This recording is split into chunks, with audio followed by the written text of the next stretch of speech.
गजाननाय पूर्णाय सांख्यरूपमयाय ते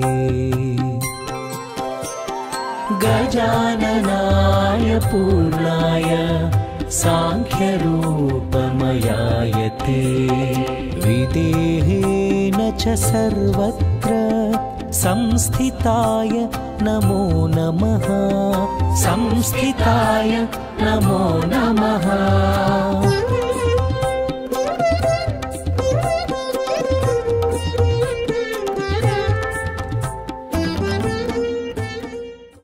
నమస్కారం, welcome to I dream ధర్మ మార్గం కార్యక్రమానికి స్వాగతం.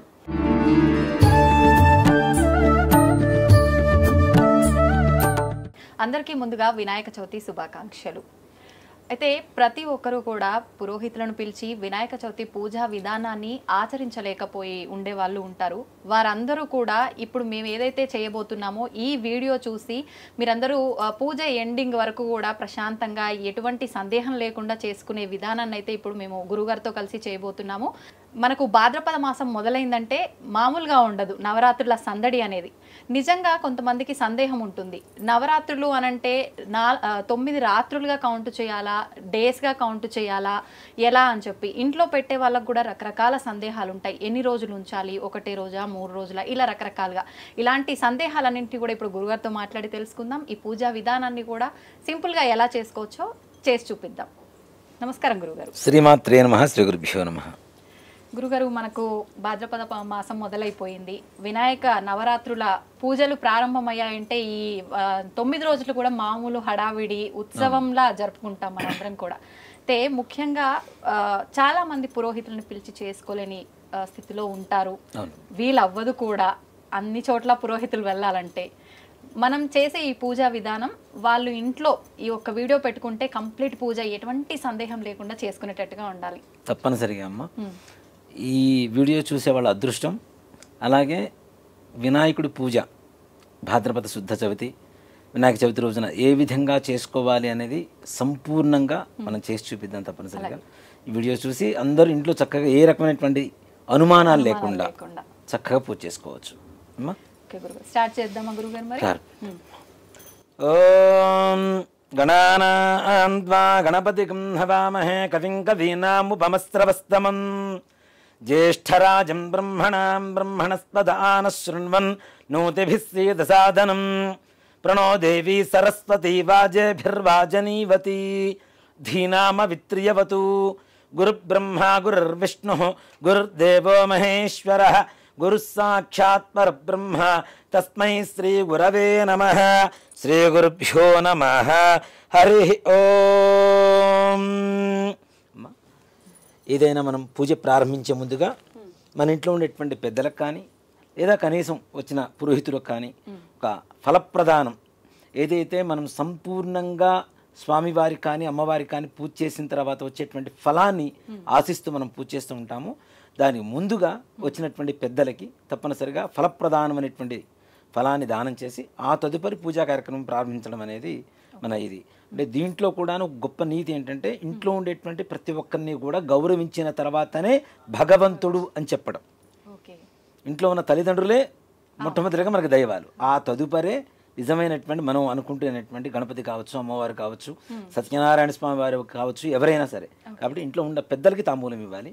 లేదు అలా కాని పక్షంలో కనీసం వచ్చిన పురోహితులకైనా తప్పనిసరిగా ఇవ్వాలి. చెప్పండి. ఫలం మనోరథ ఫలం పుత్ర పౌత్ర ప్రవర్ధనం యస్మాత్ తస్మాత్ శివం మేచ్ఛ అర్థశాంతిం ప్రయచ్చమే.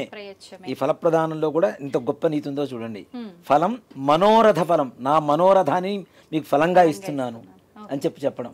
పుత్ర పౌత్ర ప్రవర్ధనం, పుత్రులు పౌత్రులు వంశాభివృద్ధి కలగాలి ఈ యొక్క ఫలప్రదానంతో అని చెప్పి సంకల్పం అన్నమాట. ఈ మంత్రం చెప్తూ ఇవ్వాలి.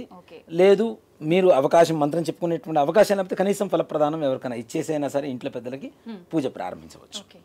ఇప్పుడు మీరు తీసుకోండి. ఫలప్రదానం తుభ్యమహం సంప్రదతే అన్న మమ కల్పోక్త ప్రకారేణ ఫలప్రదాన సంపూర్ణ సకల ఫలావాప్తిరస్తు. అక్షతలు తీసుకొని గణపతి ముందుగా హరిద్ర గణపతి అంటాం, పసుపుతో గణపతిని చేస్తాం. అక్కడ మనకి సంవత్సరానికి ఒకసారి వచ్చేటువంటి వినాయక చవితికి చేసేటువంటి వినాయకుడి పూజ ఏమిటి?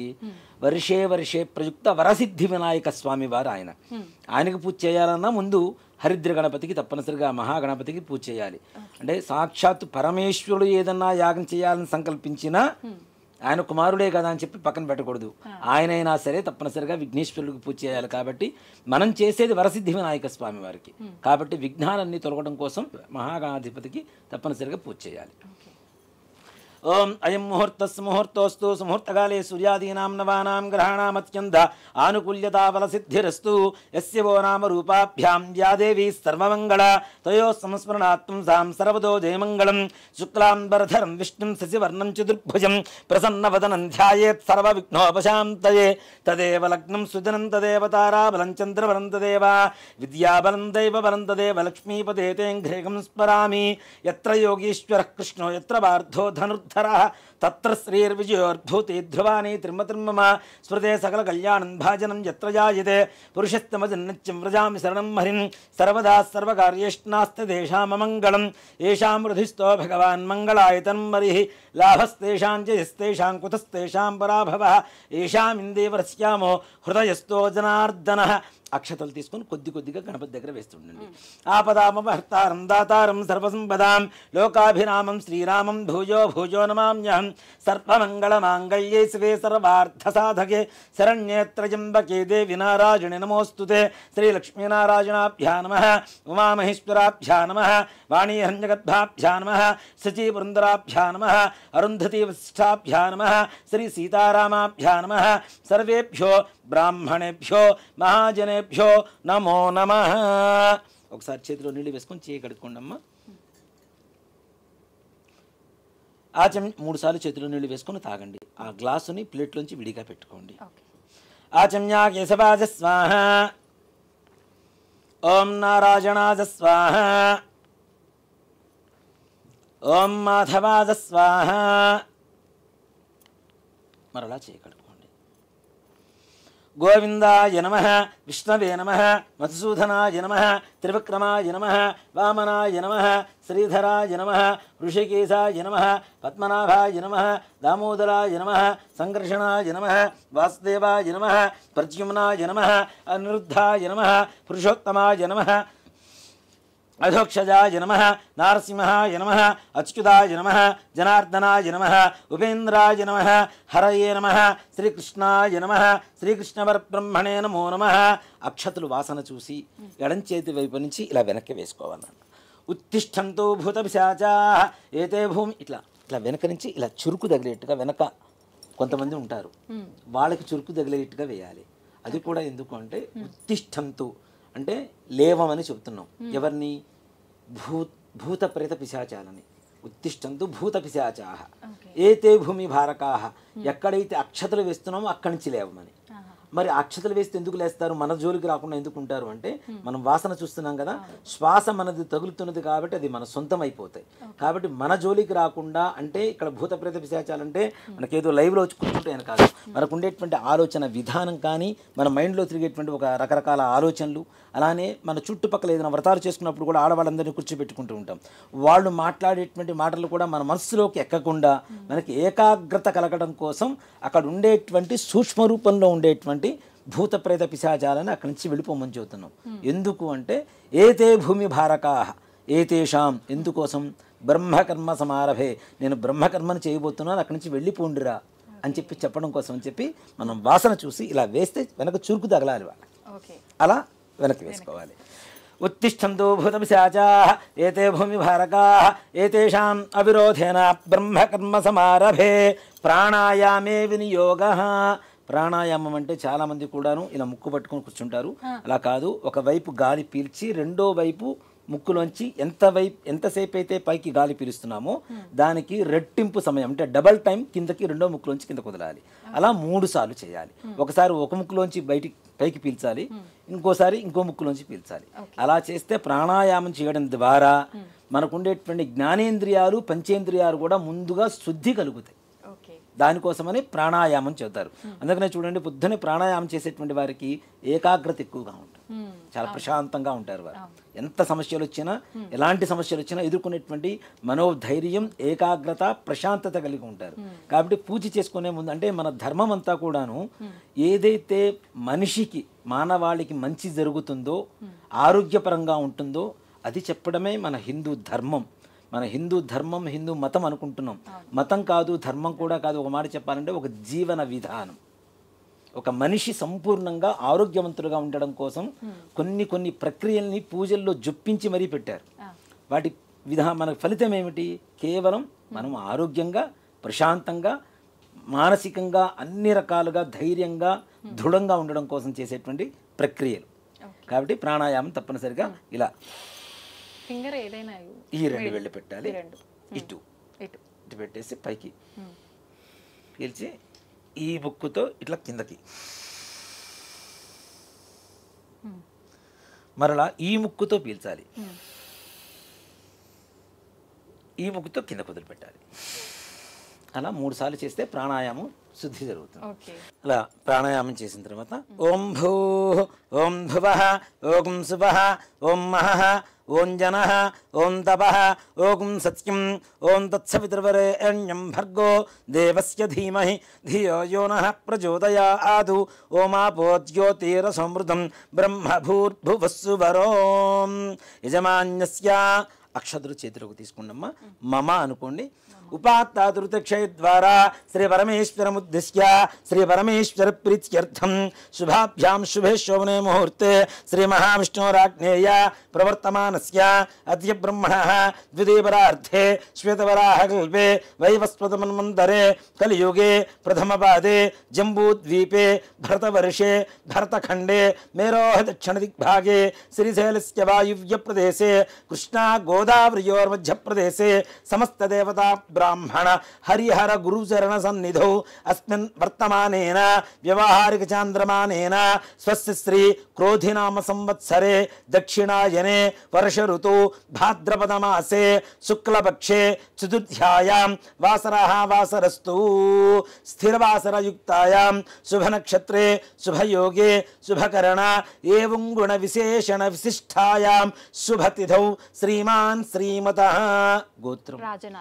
రాజనాల గోత్ర రాజేశ్వరెడ్డి నామధేయ ధర్మపత్నియా విజితా నామదేవత్యా సహ కుటుంబానాం చెప్పండమ్మ మమ అస్మాకం సహ కుటుంబానాం క్షేమ స్థైర్య ధైర్య విజయ అభయ ఆయు ఆరోగ్య ఐశ్వర్య అభివృద్ధి సిద్ధ్యర్థం ధర్మార్థ కామ్యమోక్ష చతుర్విధ ఫల పురుషార్థ సిద్ధ్యర్థం ఇహలోకే ఇంద్ర సమాన మహదైశ్వర్య భావపూర్వక సాగ్ర శతవరుష సుఖేన జీవన సిద్ధ్యర్థం మమ సంకల్పిత సమస్త కార్యేషు సమస్త కాలేషు సమస్త వ్యవహారేషు సర్వత్ర నిర్విఘ్నత సిద్ధి ద్వారా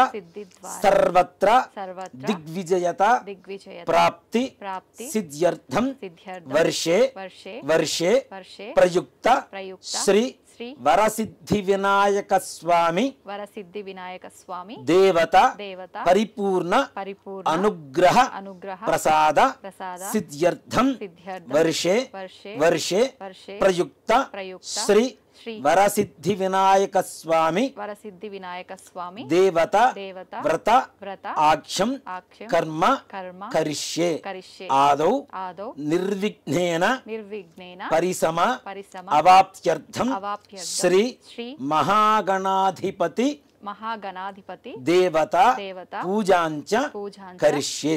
చేతిలో నీళ్లు వేసుకొని నీళ్లు అక్షతలు ప్లేట్లు వదిలిపెట్టేసేయండి అమ్మా. ఇప్పుడు దీపారాధన వెలిగించండి.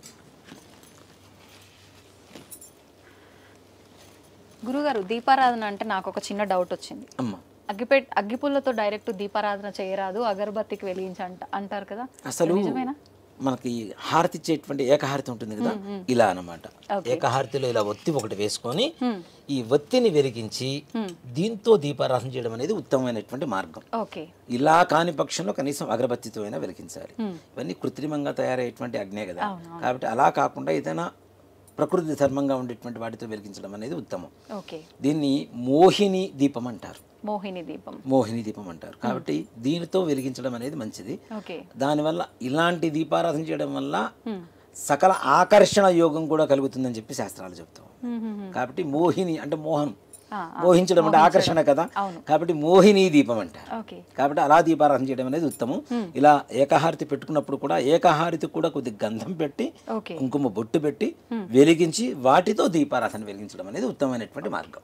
అయితే గురుగారు ఇప్పుడు ఇట్లా ప్రత్యేకమైన పూజలు అప్పుడైనా నిత్య దీపారాధన కూడా అలా వెలిగించవచ్చు. ప్రతినిత్యం కూడా తప్పనిసరిగా ఇలానే దీపం వెలిగించాలి. ఓకే, ఇప్పుడు బొట్టు పెట్టేమంటారా? గజాననాయ పూర్ణాయ సాంఖ్య రూపమయాయతే గజాననాయ పూర్ణాయ సాంఖ్య రూపమయాయతే విదేహేన చ సర్వత్ర సంస్థితాయ. ఓం ఉద్దీప్యస్వజాతవేదో భగ్ననిర్తిం మమ పశుగుహ్యమహ్యమావహ జీవనంచ దిశో దిశ. దీపారాధనలో కూడాను చాలా మంది ఎటుపడితే అటు ముందు వెలిగిస్తుంటారు. కాబట్టి మొట్టమొదటిగా దక్షిణం వైపు ఉండేటువంటి దీపారాధన వెలిగించి తర్వాత ఉత్తర సమాప్తిగా ఇటువైపు వెలిగించుకోవాలి. ఓం ఉద్దీప్యస్వజాతవేదో భగ్నం నిర్తం మమ పశుగుహ్యమహ్యమావహ జీవనంచ దిశో దిశ. సాజ్యం త్రివృత్య సంయుక్తం వహ్నినా యోచితం ప్రియం గృహాణ మంగళం దీపం త్రైలోక్యం దివిరాపః భక్త్యా దీపం ప్రజత్యామి దేవాయ పరమాత్మనే త్రాహి మాన్నర్గాత్ ఘోర దివ్య జ్యోతిర్నమోస్తుతే దీపరాజాయ విద్మహే స్వప్రకాశాయ ధీమహి తన్నో జ్యోతి ప్రచోదయాతు. దీపమూలే గంధపుష్ప అక్షతైః రభ్యత్యా.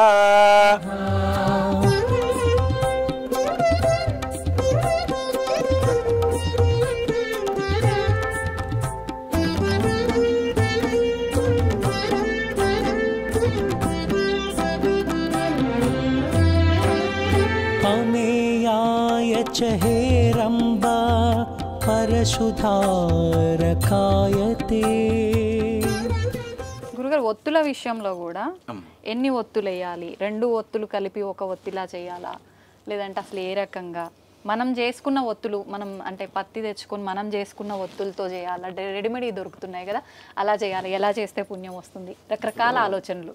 పత్తి పంట ఇంట్లో పూర్వకాలంలో పత్తి చెట్లు ఉండేవి చక్కగా. దీంట్లో పత్తిలో కూడా 2 రకాలు ఉంటాయి, పమిడి పత్తి, మొహముల పత్తి. పమిడి పత్తి అనేటువంటిది కార్తీక మాసంలో ఆ పత్తితో దీపారాధన చేయడం అనేది చాలా విశేషంగా ఉంటుంది. నిత్యం చేసుకునేటువంటి దీపారాధనకి మనం వాడేటువంటి దూది ఎలా ఉండాలి? మనం పంట పొలాల దగ్గర నుంచి తెచ్చుకోవాలి, లేదు మన ఇంట్లో ఉండే వాటితో తెచ్చుకోవాలి. ఇప్పుడు అలాంటి అవకాశం ఉందా? లేదు. కాబట్టి కనీసం కృత్రిమంగా దొరుకుతున్నటువంటి వాటితో అయినా సరే మనం సర్దుబాటు చేసుకోవచ్చు. కనీసం అంటే 2 ఒత్తులు వేసి చేయాలి. అది కూడాను ఒక్కొక్క జ్యోతిలో 3 ఒత్తులు ఉండాలి. 3 ఒత్తులు అంటే ఇప్పుడు దీంట్లో 3 సాధ్యం త్రివర్తి సంయుక్తం. శ్లోకంలోనే మనకి స్పష్టంగా చెప్తున్నారు ఎలా దీపారాధన చేయాలి అనేటువంటిది. 3 అంటే 3, 3 అంటే ఇంగ్లీష్ కాదు, త్రీణి అనేటువంటిది సంస్కృత పదం. త్రీణి అనేటువంటిది వర్తి, ఒత్తులు 3 ఒత్తులు వేసి దీపారాధన చేయమని శాస్త్రం చెబుతుంది. దాని ద్వారా ఇంట్లో ఉండేటువంటి సకల చీకటి ఏదైతే ఉందో ఆ వెలుగు ద్వారా వెళ్ళిపోమని, వెలుగు రావాలి, చీకటి మొత్తం వెళ్ళిపోవాలి అనేటువంటి దాంతో సాధ్యం త్రివృత్త సంయుక్తం వన్నినా యోజితం ప్రియం గృహాణ మంగళం దీపం త్రైలోక్యం దివిరాపః. 3 లోకాలలో దీపారాధన చేస్తే ఎలాంటి పుణ్యం వస్తుందో ముల్లోకాలలో అలాంటి ఫలితం ఈ యొక్క దీపారాధన వల్ల నాకు రావాలి అని చెప్పేదే ఈ యొక్క శాస్త్ర పరమార్థం మంత్రానికి. కాబట్టి ఈ విధంగా దీపారాధన చేసుకోవడం మంచిది. అయితే గురుగారు అసలు ఎందుకు దీపం వెలిగిస్తాం? సరే, దీపం ఎందుకు వెలిగించాలి? మొట్టమొదటిగా చెప్పాలి అంటే పూర్వకాలంలో దీపారాధన చేయటం అనేటువంటిది దేవతలకి అంటే చీకట్లో ఏ పని చేయకూడదు. మొట్టమొదటిగా ఓకే. మనం అన్నం తినటం, వంట చేయటం. అన్నం తినేటప్పుడు కూడా చీకటిగా ఉంటే ఏం తింటున్నామో తెలియదు. వంట చేసేటప్పుడు చీకటిగా ఉంటే ఎంత ఉప్పు వేస్తున్నామో తెలియదు, ఎంత పప్పు వేస్తున్నామో తెలియదు. అలాగే దేవతలకి పూజ చేసేటప్పుడు ఎంత జాగ్రత్తగా ఉండాలి. దేవతలకి ఇప్పుడు బొట్టు పెట్టేటప్పుడు మనం నుదుటిన బొట్టు పెడుతున్నామా దేవతలకి, లేదంటే తొండానికి పెడుతున్నామా, ఎక్కడ పెడుతున్నామో కూడా తెలియని దీంట్లో ఉంటాం. దాంతోపాటు వెలుగును పంచుతూ ఉంటుంది. ముఖ్యంగా దీపారాధన నువ్వుల నూనెతో చేస్తే ఒక రకమైనటువంటి ప్రయోజనం, ఆవు నెయ్యితో చేస్తే ఇంకో రకమైనటువంటి ప్రయోజనం ఉంటుంది. ఈ నువ్వుల నూనెతో దీపారాధన చేయడం ద్వారా దీంట్లో ఉండే ఒక సైన్స్ ఏంటంటే, చలికాలం పొద్దునే దీపారాధన చేయమని చెబుతాం, సంధ్యా దీపం పెట్టమని చెబుతాం. 2 కాలాల్లో కూడాను చల్లగా ఉండేటువంటి వాతావరణం ఉంటుంది. మన శరీరం అంతా కూడా చల్లగా తయారైపోతుంది, బాడీ మొత్తం కూడా. అవునా? నువ్వుల నూనె బాడీలో ఓవర్ హీటింగ్ జనరేట్ చేస్తూ ఉంటుంది. దాని ద్వారా దీపారాధన చేయడం ద్వారా మనకు కావాల్సినటువంటి ఉష్ణాన్ని మన శరీరానికి అందిస్తుంది. సమశీతోష్ణాలు అంటే ఉష్ణం, వేడి, చల్లదం రెండింటినీ ఈక్వల్ చేస్తుంది. అలాగే శాస్త్రం ప్రకారం తీసుకుంటే నువ్వుల నూనెతో చేసినటువంటి దీపారాధన ఒత్తి ద్వారా వచ్చేటువంటి పొగ ఏదైతే ఉంటుందో, యమధర్మరాజు ప్రాణం తీసుకెళ్ళడానికి వచ్చినటువంటి యమధర్మరాజు కూడా ఆ నువ్వుల నూనెతో ఒత్తి ద్వారా వచ్చేటువంటి పొగను పీల్చి ప్రాణం తీసుకున్నంత ఆనందపడి అక్కడి నుంచి వెళ్ళిపోతాడ. మృత్యుదోష నివారణ కలుగుతుంది. కాబట్టి దీపారాధన ఎందుకు చేయాలంటే అసలు దీనికోసమే, వెలుగు కోసం, మన ఆరోగ్యం కోసం, అలాగే భగవంతుడికి ప్రీతికరంగా ఉండడం కోసం. మనకు ఉండేటువంటి మృత్యు దోషాలు దీంట్లో చూడండి, నువ్వుల నూనె శనికి వాడతాం మృత్యు దోషాలు పోవడానికి, పత్తి శనికి వాడతాం, అది కూడా మృత్యు దోషాలు పోవడానికి. అంటే చెప్తున్నా కదా, మన ధర్మం అనేది సర్వసాధారణమైనటువంటి ధర్మం అయితే కాదు. ఆ విధానం అనేది ఎంతో లోతుగా వెళ్ళి ఆలోచిస్తే, వాటి గురించి తెలుసుకుంటే ఎవరు దీపారాధన చేయకుండా ఉండరు ఇంట్లో. అవును, తెలియాలి అసలు దాని వెనకాల కాన్సెప్ట్ ఏంది, ఆంతర్యం ఏంటి అని. మనం 1 కోటి దీపాలు పెడతాం, అంతే, 1,00,000 దీపాలు పెడుతున్నాం.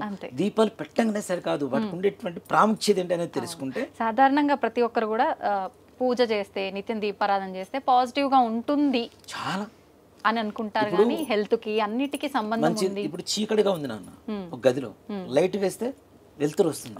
అలాగే ఇక్కడ దేవుడి దగ్గర దీపం పెడుతున్నాం కదా, మన జీవితంలోకి వెలుగు రావడం కోసం పెడుతున్నాం. మనం అన్ని దేవుడి కోసం చేస్తున్నామని మనం చెబుతాం. దేవుడికి చేసేటువంటి ప్రతి ఒక్కటి మన కోసం మనం చేసుకునేటువంటి పూజ. ఆయనకి చేస్తున్నాము అంటే మనకు చేసుకుంటున్నాం అంతే. అది గురుగారు, ఇప్పుడు వినాయక చవితి రోజు కూడా గణపయ్య ముందు కొంతమంది అఖండ దీపం అని చెప్పి మట్టి ప్రమిదలో పెడుతుంటారు, అలా పెట్టాలా ఖచ్చితంగా? అలా ఏం లేదమ్మా, 9 రోజులు అలా గణపతి నవరాత్రులు మొత్తం 9 రోజులు కూడా పెట్టుకునేటువంటి విధానం ఉంటే పెట్టుకోవచ్చు. ఒక మాట చెప్పాలి అంటే, ఇంట్లో చేసుకునేటువంటి పూజా విధానానికి అఖండంతో సంబంధం లేదు. నిత్యం దీపారాధన, ఉదయం దీపారాధన చేస్తాం. మరలా చాలా మంది ఏం చేస్తారంటే, వినాయక చవితి పూజ చేసిన తర్వాత ఉదయం పూట, సాయంత్రం పూట వదిలేస్తారు. మరలా సంధ్యా సమయంలో కూడా ఆయనకి దీపారాధన పెట్టవలసిందే తప్పనిసరిగా. మరుసటి రోజు పొద్దునే విసర్జన చేస్తాం కదా, తీసుకెళ్ళి నిమజ్జనం చేయడానికి తీసుకెళ్తాం కదా. ఈ నిమజ్జనం చేయడానికి ముందు కూడా తప్పనిసరిగా దీపారాధన చేసి, అవసర నైవేద్యం ఏదైనా పంచదార కావచ్చు, బెల్లం కావచ్చు, పండు కావచ్చు, ఫలం కావచ్చు, ఏదైనా నివేదన పెట్టిన తరువాతనే అక్కడి నుంచి స్వామి వారిని యథాస్థానం చెప్పి మనం నిమజ్జనం చేయడానికి తీసుకెళ్ళాలి తప్పనిసరిగా. నెక్స్ట్ పూజా విధానం తప్పనిసరిగా. దీపరాజాయ విద్మహే స్వప్రకాశాయ ధీమహి తన్నో జ్యోతి ప్రచోదయాదు. దీపమూలే గంధపుష్ప అక్షతైరభ్యత్య. మనం ముందుగానే దీపారాధనకి బొట్టు పెట్టాం కాబట్టి ఎవరైనా అవకాశం ఉన్నవాళ్ళు ముందుగా పెట్టుకోవచ్చు. లేదు కనీసం దీపారాధన చేసిన తర్వాత అయినా సరే కుంకుమ గంధం తప్పనిసరిగా దీపారాధన 3 చోట్ల బొట్టు పెట్టడం అనేది సంప్రదాయంగా చేయాలి అమ్మా. తంగా కలశారాధనం కరిష్యే. ఈ 2వ చెంబు ఒకటి తీసుకోవాలి. ఇందాక మనం ఆచమనం చేసినటువంటి పంచపాత్ర ఏదైతే ఉందో అది ఎంగిలిపోయింది కదా, మనం నీళ్లు తీసుకొని తాగేసాం కదా, కాబట్టి అవి ఎంగిలిపోయింది. దేవుడికి చేసేటువంటి పూజలో వాడేటువంటి నీళ్లు ఎలా ఉండాలంటే, వేరే కలశంలో ఒక చెంబులో కానీ గ్లాసులో కానీ తప్పనిసరిగా నీళ్లు తీసుకొని దానికి చుట్టూ గంధం పూసి కుంకుమతో బొట్టు పెట్టండి. కలశస్థముఖే విష్ణు కంఠే రుద్రసమాశ్రితః మూలే తత్రశ్రుతో బ్రహ్మ మధ్యే మాతృగణాస్పృతా కుక్షౌ సాగరా సర్వే సప్తద్వీపావసుంధర ఋగ్వేదోధ యజుర్వేదః సామవేదోహ్యధర్వణః అంగై సహితా సర్వే కలశామ సమాశ్రితాః. ఈ తమలపాకున్నాను ఇలా తీసుకొని ఇలా పోల్చి పట్టుకోవాలి. ఓకే. ఓం ఆ కలసే శుధావతి పవిత్రే పరిషిత్యతే ఉక్తేర్యజ్ఞేషు వర్ధతే ఆపో వాయుదకం సర్వం విశ్వాభూతాన్యాప ప్రాణావాప పతివ ఆపోన్నమాపోమృతమాప సంద్రాడాపో విరాళాపస్పరాడాపస్తిందాగుష్యాపో జ్యోతిగుష్యాపో యుజగుష్యాప సత్యమాప సర్వా దేవత ఆపో భూవస్తువరాపవోం. తోను బాగుని ఆ చెంబులు వేసి చుట్టూ తిప్పుతూ ఉండండి. గంగేశమునే కృష్ణ గోదావరి సరస్వతి నర్మదే సింధు కావేరీ జలేస్మిన్ సన్నిధిం కురు కావేరీ తుంగభద్రా చ కృష్ణ విన్యాస గౌతమి భాగీరథీ చ విఖ్యాత పంచగంగా ప్రకీర్తితా. అంటే ఆ కలశం మనం పెట్టిన తర్వాత కలశంలో ఎవరెవరు ఉన్నారు అంటే కలశస్య ముఖే విష్ణు కంఠే రుద్ర సమాశ్రిత మూలే తత్రశ్రుతో బ్రహ్మ విష్ణు మహేశ్వరులు ఉన్నారు. మధ్య మాతృగణాశ్రుత మధ్యలో గణపతి కూడా ఉంటారట ఆ కలశంలో. అలాంటి కలశంలో నీళ్లు పోసాం కదా అవి పవిత్రంగా అవుతున్నాయి. ఎలా అవుతున్నాయి? పంచగంగలు గంగే చమునే చేవ గోదావరి సరస్వతి నర్మదే సింధు కావేరి జలేస్మిన్ సన్నిధిం కురు. ఈ పంచగంగలు అంటాం. ఈ 5 గంగలు కూడా దాంట్లో ఉన్నట్టుగా భావన చేసుకుంటే ఆ నీళ్లు అత్యంత పవిత్రంగా మారుతాయి. కాబట్టి ఆ కలశంలో విష్ణుమూర్తిని బ్రహ్మని ఈశ్వరుని గణపతిని ఉన్నారు కాబట్టి వాళ్ళకి ఇందాక మనం ఇట్లా చేపెట్టాం కదా ప్రాణప్రతిష్ఠ చేసినట్టు. చేసిన తర్వాత దాంట్లో ఎలాంటి నీళ్లు పోయారు అంటే పంచగంగల నుంచి తీసుకొచ్చినటువంటి నీళ్లను వాడాలని. మనం తీసుకురాలేం కాబట్టి ఏదైతే మంత్రంతో శుద్ధి జరుగుతుందో అవే పంచగంగలుగా మారుతూ ఉంటాయి. కాబట్టి అలాంటి నీళ్లతోనే భగవంతుడు పూజ మొత్తం చేయాలి. అలాగే ఇది కలశ ఆరాధన అంటారు. కలశం అంటే దేవుడి ముందు పెట్టేటువంటి కలశం వేరు, కలశ ఆరాధన వేరు. ఈ కలశారాధన ఏదైతే చేస్తామో పూజ అయిపోయేంత వరకు దాన్ని కదిలించకూడదు. ఈ కలశం దాని ఉత్తర కలశం అంటారు. అలాగే కలశ ఆరాధన అంటారు. ఆ కలశాన్ని కదిలించాము అంటే పూజ పూర్తయిపోయినట్టే లెక్క. ఓకే. మామూలుగా అందరం అనుకుంటాం దేవుడి ముందు పెట్టే కలశం అది కాదు. ఇది కదిలిస్తే మాత్రం తప్పనిసరిగా పూజ పూర్తి అయిపోయినట్టే లెక్క. కాబట్టి ఈ కలశారాధన అంటే పంచగంగలు వచ్చి అక్కడ ఉన్నాయి కదా, మరి ఆ నీళ్లను మొత్తం వాడుకోవాలంటే ఒకసారి కదిలిస్తే అయిపోయినట్టే కదా. అంటే అప్పటికి పూజ సమాప్తం కాకముందే మనం తెలియక కదిలించినాం అనుకోండి గురుగారు, అది ఇంకా లెక్కలోకి రాదు. కాబట్టి ఇప్పటి నుంచైనా కనీసం ఇప్పటి నుంచైనా అలా కలశారాధన చేసినటువంటి కలశాన్ని మాత్రం చెంబును మాత్రం అక్కడి నుంచి కదిలించడం అనేది మాత్రం నిషేధం. ఈ పూజా ద్రవ్యాన్ని నీళ్లు చల్లండి నాన్న. కలశోదకేన పూజా ద్రవ్యాన్ని సంప్రోక్ష్య దేవం ఈ గణపతి మీద చల్లండి, మీ మీద చల్లుకోండి. ఆత్మాంత్య సంప్రోక్ష్య పూజా ద్రవ్యాల మీద చల్లాం. తీసుకొచ్చిన ఏదైతే ప్రతిమ ఉందో గణపతి ఉన్నాడో వాళ్ళ మీద చల్లాం. ఆత్మాంత్య సంప్రోక్ష మనం సంప్రోక్షణం అయ్యాం. ఇప్పుడు శుద్ధి పొందాం. ఇప్పుడు దేవత పూజ చేయడానికి అర్హత కలుగుతుంది మనకి. అదే దేవం సంప్రోక్ష్య ఆత్మాంత్య సంప్రోక్ష్య తదంగ ప్రాణప్రతిష్టాపనం కరిష్యే. కొద్దిగా అక్షతలు తీసుకొని గణపతి దగ్గర వెళ్ళినా చెప్పినప్పుడు ఓం గణానా గణపతి హవామహే కవిం కవీనాముపమస్రవస్తమం జ్యేష్ఠరాజం బ్రహ్మణాం బ్రహ్మణస్పద ఆనశృణ్వన్నోతిభిः సీదసాదనం హరిద్రబింబేస్మిన్ శ్రీమన్మహాగణాధిపతిమావాహయామి స్థాపయామి పూజయామి. గణపతిని రమ్మని చెప్పి పిలిచాం. ఆవాహయామి స్థాపయామి పూజయామి. ఇప్పుడు తమలపాకు తీసుకుని అలా బోలిచ్చి ఆయన మీద అలా పట్టుకోండి. ఓం అసనీతే పునరస్మాశ పునఃప్రాణమిహనో దేవోగం జోక్పస్సే మసూర్యముచరోద వనమదే ప్రళయ ఆనస్తస్తి అమృతం వై ప్రాణామృతమాప ప్రాణానే వైధాస్థాన ముపక్వయతే. అక్షతలు తీసుకోండి, చెప్పండి. స్వామిన్ సర్వ జగన్నాథ యావత్ పూజ వసానకం తావత్వం ప్రీతి భావేన బింబేస్మిన్ సన్నిధిం కురు. అయ్యా వచ్చి కూర్చోవయ్యా అని చెప్పడం. అక్కడ అక్షతలు వేయండి. స్థిరో భవ వరదో భవ సుముఖో భవ సుప్రసన్నో భవ స్థిరాసనం గురు. ధ్యానం. వచ్చిన గణపతికి నమస్కారం చేసుకోండి.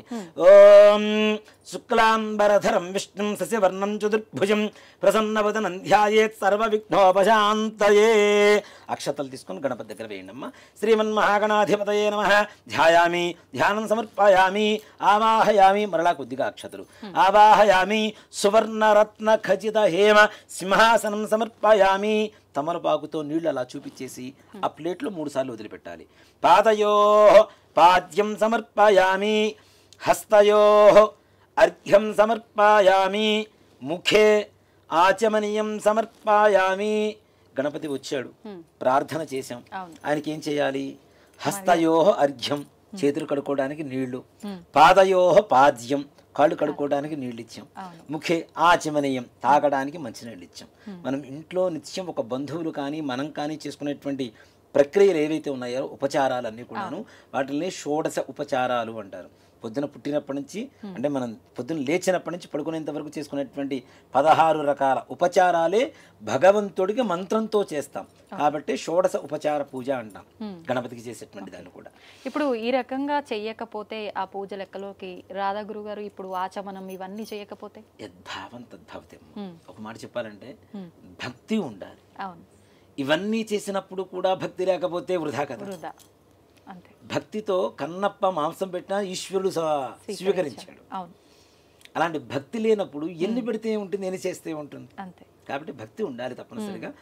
అవకాశం ఉన్నంత వరకు శాస్త్రీయమైనటువంటి పద్ధతిలో చేసుకోవాలి అంటే ఇలా చేసుకోవచ్చు. ఇలా మాకు చేత కాదు, మాకు అర్థం కావట్లేదు అనుకునేటువంటి వాళ్ళు కూడా ఎలా వాళ్ళ భక్తి ఎలా ఉంటే ఆ భక్తి ప్రకారం వాళ్ళు చేసుకోవచ్చు. స్వామివారికి నీళ్లు తాగుతావా అంటే తాగుతాడు కూడా ఆయన. తాగించేంత భక్తి మన దగ్గర ఉండాలి, తప్పనిసరిగా తాగుతాడు ఆయన కదా. కాబట్టి భక్తితో చేయడం అనేది ప్రధానం. భక్తి లేకుండా ఎన్ని చేసినా ఏం చేసినా వృధా కిందకే వస్తుంది. ముఖ్య ఆచమనీయం సమర్పయామి అయిపోయింది కదా. ఔపచారక స్నానం చేయించడం స్వామి వారికి నీళ్లు చల్లండి కొద్దిగా.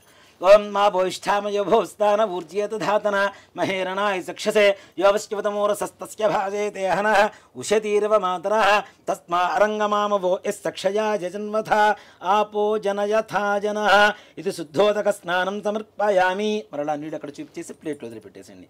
స్నానానంతరం శుద్ధ ఆచమనీయం సమర్పయామి.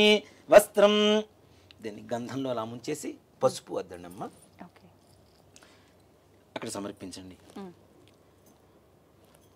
వస్త్రం అభివస్త్ర ఆస్వసనాంజర్షాభిధేనో సుదిగా ఆ పూజమానః అభిచంద్రాభృతమేన్నోహిరణ్యాభ్యుష్మ్యాన్వధనో ఓ దేవసోమా ఇది వస్త్రయుగ్మం సమర్పయామి. కుంకుమ.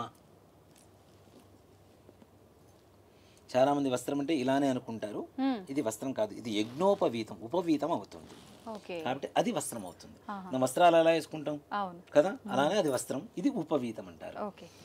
యజ్ఞోపవీతం పరమం పవిత్రం ప్రజాపతేరేత్ సహజం పురస్తాదు ఆయుష్యమకిం వ్రతం చ శుభ్రం యజ్ఞోపవీతం బలమస్తు తేజః శ్రీమన్మహాగణాధిపతయే నమః. ఇది యజ్ఞోపవీతం సమర్పయామి. ఒక పుష్పాన్ని తీసుకొని గంధంలో ముంచి వేసి ఆ గంధాన్ని స్వామి వారి దగ్గర ఆ పుష్పాన్ని అక్కడ పెట్టేసింది, కాడ ఉరిచి పూజ చేయాలి. ఓం గంధద్వారాందురాధర్షాం నిత్యమిష్టాంగరీషిణీం ఈశ్వరీకం సర్వభూతానాం త్వామిహో భక్వయే స్త్రియం శ్రీగంధాన్ ధారయామి. మరలా పసుపులో అద్దేసి గంధంలో అద్దేసి పసుపు కుంకుమ అద్దండి. ఆజనేతే పరాజనే దుర్వా ఆరోహంతు పుష్పణీ హృదాశ్చ ముండరీకాణి సముద్రస్య గృహాయమే అలంకరణార్థం హరిద్రికాచూర్ణ కుంకుమ విలేపనాని సమర్పయామి. పుష్పై పూజయామి. ముఖ్యంగా గణపతికి పూజ చేసేటప్పుడు తెల్లటి పుష్పాలు ఏవి వాడకూడదు. ఒక తెల్ల జిల్లేడు, రా మల్లెపూలు వాడతాం కదా, అంటే వినాయక చవితి రోజున మాత్రమే మల్లెపూలు వాడాలి. కానీ మిగిలిన రోజుల్లో తెల్లటి పుష్పాలు ఏదైనా వాడాలి అంటే తెల్ల జిల్లేడు మాత్రమే వాడాలి. మిగిలినవన్నీ కూడా వేరే రంగు, పసుపు కానీ ఎరుపు కానీ ఇలాంటి వర్ణాలతో స్వామి వారికి పూజ చేయడం అనేది విశేషం. ఇలా ఈ పుష్పాలు తీసుకొని పూజ చేస్తూ ఉండండి. ఓం సుముఖాయ నమః, ఓం ఏకదంతాయ నమః, ఓం కపిలాయ నమః, ఓం గజకర్ణకాయ నమః, ఓం లంబోదరాయ నమః, ఓం వికటాయ నమః, ఓం విఘ్ననాజాయ నమః, ఓం ధూమకేతవే నమః, ఓం గణాధిపాయ నమః, ఓం గణాధ్యక్షాయ నమః, ఓం గజాననాయ నమః, ఓం ఫాలచంద్రాయ నమః, ఓం వక్రతుండాయ నమః, ఓం శూర్పకర్ణాయ నమః, ఓం హేరంబాయ నమః, ఓం స్కందపూర్వజాయ నమః, ఓం సర్వసిద్ధిప్రదాయకాయ నమః, కుమారగురవే నమః, శ్రీమన్మహాగణాధిపతయే నమః. నానావిధ పరిమళ పత్ర పుష్ప అక్షతాని సమర్పయామి. 2 అక్షతలు కూడా సమర్పించండి. ధూపం మ్యాచ్ బాక్స్ తీసుకోండి. ఓం వనస్పత్యుర్భవేర్దివ్యేర్నానాగంధే సుసంయుతం ఆగ్రేయస్సర్వదేవానాం ధూపోయం ప్రతిగృహ్యతాం. శ్రీమన్మహాగణాధిపతయే నమః. ధూపమాఘ్రాపయామి. సాజ్యం త్రివర్తి సంయుక్తం వన్నినా యోచితం ప్రియం గృహాణమంగళం దీపం త్రైలోక్యం దివిరాపః భక్త్యా దీపం ప్రేత్యామి దేవాయ పరమాత్మనే త్రాహి మాన్ నర్గాత్ ఘోర దివ్య జ్యోతిర్నమోస్తుతే. 2 అక్షతలు దీపారాధన దగ్గర వేసి నమస్కారం చేసుకోండి. శ్రీమన్మహాగణాధిపతయే నమః. సాక్షాత్ ప్రత్యక్ష దీపం దర్శయామి. ధూపదీపానంతరం కొద్దిగా నీళ్ళు అక్కడ చూపించేసి ప్లేట్ వదిలిపెట్టేసాను నేను. తమలపాకు ధూపదీపానంతరం శుద్ధ ఆచమనీయం సమర్పయామి. నైవేద్యం ఓం భూర్భువస్సువః. కొద్దిగా నీళ్లు చల్లనమ్మ ఈ అరటిపండు మీద. ఈ అరటిపండు లేదంటే బెల్లం పెట్టుకుంటే ఇంకా మంచిది. గణపతికి చాలా ప్రీతికరం కాబట్టి గణపతికి బెల్లం నివేదన, గుడ నివేదన అనేది చాలా ప్రీతికరం. ఏదైనా మనోభిష్టం నెరవేరాలి అంటే గణపతికి బెల్లం సమర్పిస్తే నెరవేరుతుందట. కాబట్టి బెల్లం నివేదన పెట్టవచ్చు. అలా దొరకని పక్షంలో ఏదైనా పండు కానీ ఫలం కానీ ఏదైనా సరే.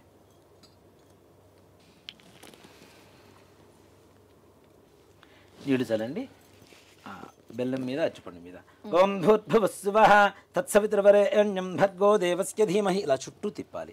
సత్యం వర్త్యేన పరిషింత్యామి అమృతమస్తో అమృతోపస్తరణమసి. శ్రీమన్మహాగణాధిపతయే నమః. సజ్జస్కాల గుడోపహాన్ కదలీఫలాన్ నివేదయామి. ఓం ప్రాణాయ స్వాహ. 5 సార్లు నిదానంగా స్వామి వారికి చూపించాలి. ఓం ప్రాణాయ స్వాహ, ఓం అపానాయ స్వాహ, ఓం జ్ఞానాయ స్వాహ, ఓం ఉదానాయ స్వాహ, ఓం సమానాయ స్వాహ. పంచభూతాలు 5 కాబట్టి 5 సార్లు దేవుడికి నివేదన చేయడం ద్వారా వాళ్ళు ప్రత్యక్షంగా దైవాలు మన దగ్గరకు వచ్చి కూర్చొని తింటారు అని కాదు, వాళ్ళ దృష్టితో అంటే కళ్ళతో మాత్రమే నైవేద్యాన్ని ఆ ప్రసాదాన్ని స్వీకరిస్తారట. మనం పెట్టేటువంటి నివేదనని అది మనకు ప్రసాదంగా మారుతుంది. కాబట్టి పంచభూతాలు 5 కాబట్టి, ప్రాణాయామాలు 5 కాబట్టి 5 సార్లు స్వామివారికి నివేదన చూపించాలి. తదుపరి 6 సార్లు నీళ్లు ఇక్కడ చూపించేసి ప్లేట్లు వదిలిపెట్టాలి. మధ్యే మధ్యే ఉదకపానీయం సమర్పయామి. తిన్న తర్వాత మంచినీళ్ళు తాగుతాం కదా అది. మధ్యే మధ్యే ఉదకపానీయం సమర్పయామి. అమృతాభిధానమసి. ఇందాక నీళ్ళు ఇలా చుట్టూ తిప్పారు కదా, ఇప్పుడు ఇలా వెనక్కి తిప్పాలి. అమృతమస్తు అక్కడ నివేదనకి. అమృతమస్తు మరలా నీళ్ళు చూపించేసి అక్కడ వదిలిపెట్టాలి. అమృతమస్తు అమృతోపస్థరణమసి. హస్తౌ ప్రక్షాళయామి. చేయగడుకుంటాం కదా అలా. పాదౌ ప్రక్షాళయామి. తిన్న తర్వాత చేయగడుకుంటాం, కాళ్ళు కడుక్కుంటాం. అలానే పాదౌ ప్రక్షాళయామి. అన్ని తిన్న తర్వాత కొద్దిగా మంచినీళ్ళు తాగుతాం. శుద్ధ ఆచమనీయం సమర్పయామి. తాంబూలం తిన్న తర్వాత ఏం చేస్తాం?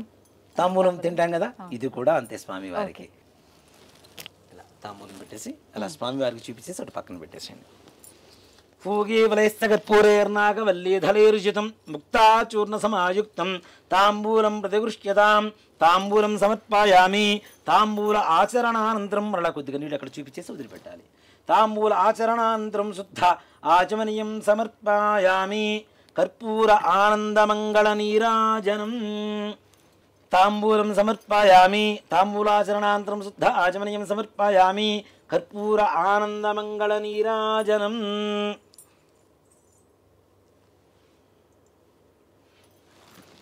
ఓం హిరణ్యపాత్రం వధో పూర్ణం దధాతి వధవ్యోసానీతి ఏకదా బ్రహ్మణ ఉపహరతి ఏకథైవ యజమాన ఆజుస్తేజో దధాతి.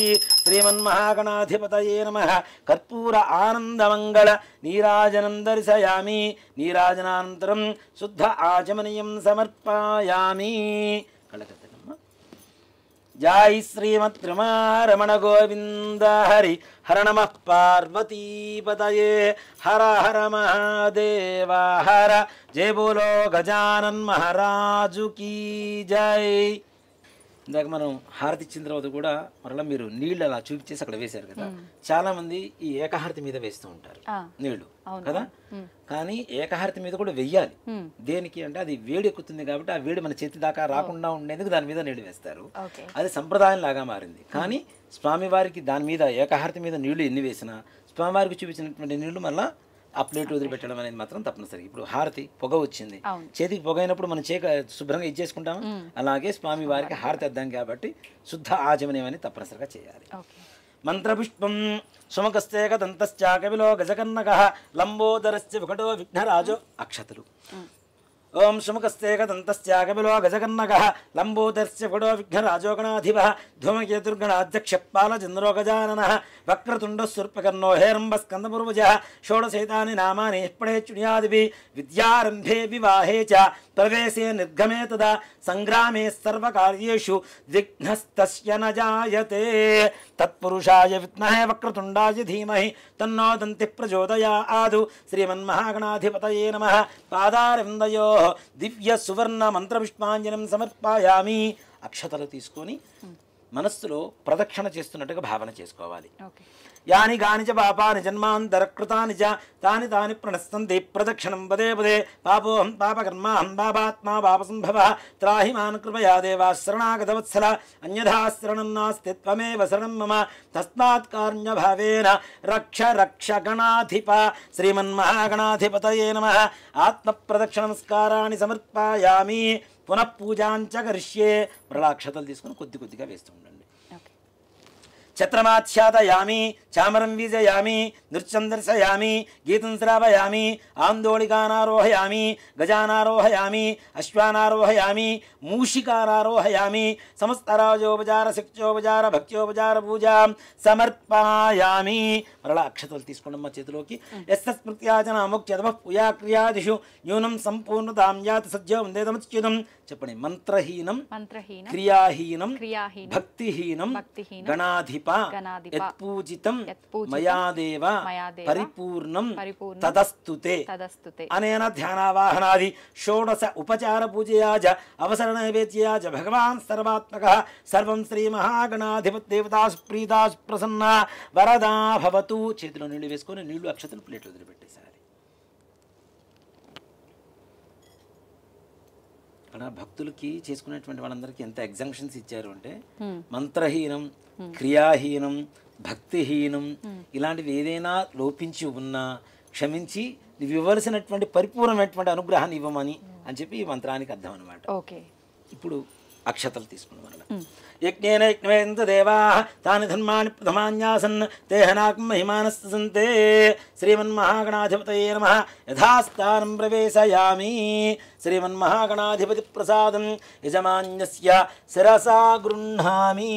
శతమానం భవతి శతాయుః పురుషస్య తేంద్రియ ఆయుష్యేవేంద్రియే ప్రతిష్ఠతి.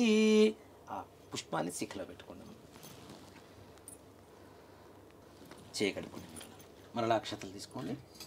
చెప్పండి. వక్రతుండ మహాకాయ కోటి సూర్య సమప్రభ నిర్విఘ్నం కురు మే దేవ సర్వ కార్యేషు సర్వదా శోభనార్థే క్షేమః పునః ఆగమనాయ చ. ఆ గణపతి దగ్గర అక్షతలు వేయండి.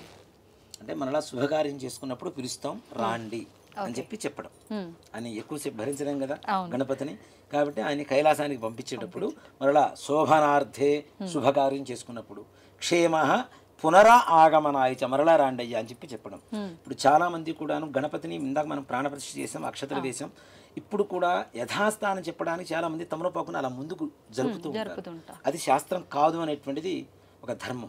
దేనికంటే మంత్రంతోనే మనం భగవంతుడిని ఆవాహనం చేశాం కాబట్టి మంత్రంతోనే ఉద్వాసన చెప్పటం.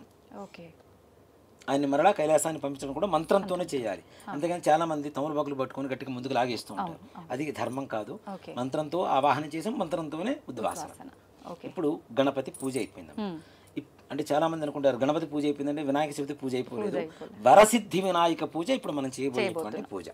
దాని ముందుగా విఘ్నాలు కలగకుండా ఉండేందుకు మహాగణాధిపతి మనం పూజ చేసాం. ఇప్పుడు వరసిద్ధి వినాయక చవితికి ప్రత్యేకంగా చేసుకునేటువంటి పూజా కార్యక్రమం ఏదైతే ఉందో అది ఆ వరసిద్ధి వినాయకుడికి ఇప్పుడు మనం పూజ ప్రారంభిస్తాం. అలాగే గురుగారు, పూజ స్టార్ట్ చేసే ముందు ఒక చిన్న డౌట్ నాకు ఉంది, చాలా మందికి ఉండే ఉంటది.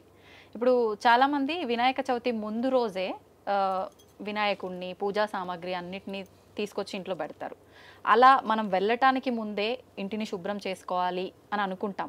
ఆ శుభ్రం చేసే విధానం కూడా చాలా పద్ధతిగా సాంప్రదాయంగా ఉండాలి, నియమాలు పాటించాలి. అవన్నీ ఏ రకంగా పాటించాలి? ఇక్కడ ఆత్మశుద్ధి, భూశుద్ధి, దేహశుద్ధి ఈ మూడు ఉండాలి. అలానే అంటే భూశుద్ధి అంటే గృహశుద్ధి, ఇల్లు శుభ్రంగా ఉండాలి. దేవతలు ఎక్కడ ఉంటారు? ఎక్కడ శుభ్రత ఉంటే అక్కడ ఉంటారు కదా. వీటిలో అన్ని శుభ్రతలే, దేహశుద్ధి అలానే మనోశుద్ధి, శుద్ధి. అక్కడ గృహశుద్ధి, స్థలం ఏదైతే ఉందో. అందుకని మనం ఇందాక పూజ జరిగేటప్పుడు కూడా పూజా ద్రవ్యాన్ని సంప్రోక్ష, దేవం సంప్రోక్ష, ఆత్మాంచ సంప్రోక్ష, మనం అందరూ కూడా సంప్రోక్షణ కావాలి అనేటువంటిదే ఆ మంత్రానికి అర్థం కదా. కాబట్టి తప్పనిసరిగా ఇల్లు శుభ్రపరచుకోవడం అనేది ముందు రోజు చేసుకోవచ్చు, దాంట్లో ఏమాత్రం కూడా తప్పులేదు. అలాగే ఎక్కడైతే మనం భగవంతుడిని ప్రాణప్రతిష్ఠ చేసుకొని పూజ చేసుకోవాలి అనుకుంటామో, పూజా గది కావచ్చు, పూజా గదిలో పక్కన ఇంకో, ఇప్పుడు వినాయక చవితికి పూజా గదిలో పట్టడం కష్టం కాబట్టి ఈ పత్రి ఇవన్నీ పెడుతూ ఉంటాం. ఇవన్నీ పట్టడం కూడా కష్టం అవుతుంది కాబట్టి ఈ పూజా గదికి బయట వైపు కూడా మనం కొంతమంది పూజ ఏర్పాటు చేసుకుంటూ ఉంటాం. అలాంటి సమయంలో తప్పనిసరిగా గోమూత్రం చల్లడం అనేది శుద్ధి. ఓకే, అంత శుభ్రం చేసినా సరే గోమూత్రం చల్లాలి తప్పనిసరిగా. గోమూత్రం దొరకలేదు, కనీసం పసుపు నీళ్ళు, నీళ్లలో కొద్దిగా పసుపు కలుపుకొని ఇల్లంతా చల్లుకోవడం. అలాగే ఆవు పేడ మనకు దొరికితే చక్కగా తీసుకొని పూజా గృహం ఏదైతే మనం పూజ చేస్తూ ఉంటామో ఆ స్థలంలో చక్కగా అలికి ముగ్గులు పెట్టడం అనేది చాలా మంచిది. దేనికంటే మనం గోవు ఉన్నంత స్వచ్ఛంగా ప్రపంచంలో మరో జంతువు లేదు అనేటువంటిది మన నమ్మకం. అవునా? కార్బన్ డైఆక్సైడ్ తీసుకుని ఆక్సిజన్ బయటికి ఇవ్వగలిగినటువంటి ఏకైక ప్రాణి ప్రపంచంలో ఏదైనా ఉంది అంటే గోవు మాత్రమే, ఇంకా రెండోది లేదు. అంత పరమ పవిత్రమైనటువంటి గోవు నుంచి వచ్చేటువంటి 5 ఉంటాయి పంచగవ్యాలు అని చెప్పి అంతకుముందు కూడా మనం కొన్ని విషయాలు చెప్పుకొని ఉన్నాం. ఈ పంచగవ్యాల్లో పవిత్రమైనటువంటిది గోమూత్రం, గోమయం కూడా ఉంటుంది. కాబట్టి ఆ గోమయాన్ని చక్కగా తెచ్చుకొని ఇంట్లో అలికి ముగ్గులు పెట్టుకోవడం అనేది. అలాగే మనం విగ్రహం తెచ్చుకోవడానికి సామాగ్రి తెచ్చుకోవడానికి కూడా స్నానం చేయకుండా పోయి విగ్రహాలు సామాగ్రి అవన్నీ తీసుకొచ్చి మనం నీళ్లు చల్లేస్తాం, శుభ్రమైపోతున్నాయి అంటే ఓకే, అమ్మే వాళ్ళ పరిస్థితి వేరు, వాళ్ళ వృత్తి అది. కాబట్టి వాళ్ళు ఎలా ఉన్నారు ఏంటనేది తీసి పక్కన పెడదాం. మనం ఎప్పుడైతే విగ్రహాన్ని స్పృశిస్తున్నామో మనలో ఉండేటువంటి పాజిటివ్ ఎనర్జీ అనేది ఆ విగ్రహంలోకి వెళ్ళిపోతుంది కదా. మన దగ్గర పాజిటివిటీ లేకపోతే మన దగ్గర నెగిటివ్ ఉంటే ఆ నెగిటివ్ వెళ్తుందిగా విగ్రహానికి. మరుసటి రోజు పొద్దున నువ్వు పెట్టి పూజ చేయడం వల్ల నెగిటివ్ వస్తుంది, పాజిటివ్ రావడం లేదుగా కదా. కాబట్టి ముందుగానే శుభ్రంగా మనం ఉండాలి, మన గృహం శుభ్రంగా ఉండాలి, మన మనస్సు శుభ్రంగా ఉండాలి. ఇలా ఉండి విగ్రహం తెచ్చుకోవడం అనేది ఉత్తమం. అసలు ఇవేవి కాదు. ఒక మాట చెప్పాలి అంటే పూర్వకాలంలో, ఇప్పుడంటే విగ్రహాలు తయారు చేసి అమ్ముతున్నారు. గణపతి అసలు ఉండడం అనేది మట్టి స్వరూపంలో ఉంటాడు. ఎవరికి ఏ వస్తువుతో, వెండి, బంగారం, రాగి, కంచు, ఇత్తడి ఇలాంటి ద్రవ్యాలతో విగ్రహాలు తయారు చేయించుకోలేకపోయినా సర్వసాధారణంగా అందరికీ తొందరగా దొరికేటువంటిది మట్టి. అది లేదు అని చెప్పడానికి ఎవరికి సమస్య లేదు కదా. అసలు ఎక్కడ చెప్పడానికి అవకాశం లేదు, లేదని చెప్పడానికి. కాబట్టి నది ఒడ్డున కానీ, చెరువు ఒడ్డున కానీ, లేదా పుట్ట దగ్గర కానీ ఉండేటువంటి మట్టి ఏదైతే ఉంటుందో బంక మట్టి అంటారు, దాన్ని బాగా జిగురు జిగురుగా ఉంటుంది. దాన్ని తీసుకొని వచ్చి చక్కగా విగ్రహం ఇంట్లో తయారు చేసుకుంటే ఇంకా గణపతి సంతోషిస్తాడు. స్వయంగా మన చేతులతో తయారు చేసుకుంటే ఓం గం గణపతయే నమః అనేటువంటి మంత్రం చదువుకుంటూ నిజంగా ఏమీ చేయటం చేత కానీ పిల్లలకు కూడా గణపతి మంత్రాన్ని చదువుతూ చక్కగా చేయగలిగితే తప్పనిసరిగా ఆయన రూపం వచ్చేస్తుంది. అలాగే ఇలా కూడా కాదు, గణపతి ఉపనిషత్తు అని ఉంటుంది. గణపతి ఎలా పుట్టాడు, ఏ వర్ణంలో ఉంటాడు అనేటువంటిది ఆ యొక్క అధర్వణ వేదంలో గణపతి గురించి చెప్పబడినటువంటి ఉపనిషత్తు ఉంటుంది.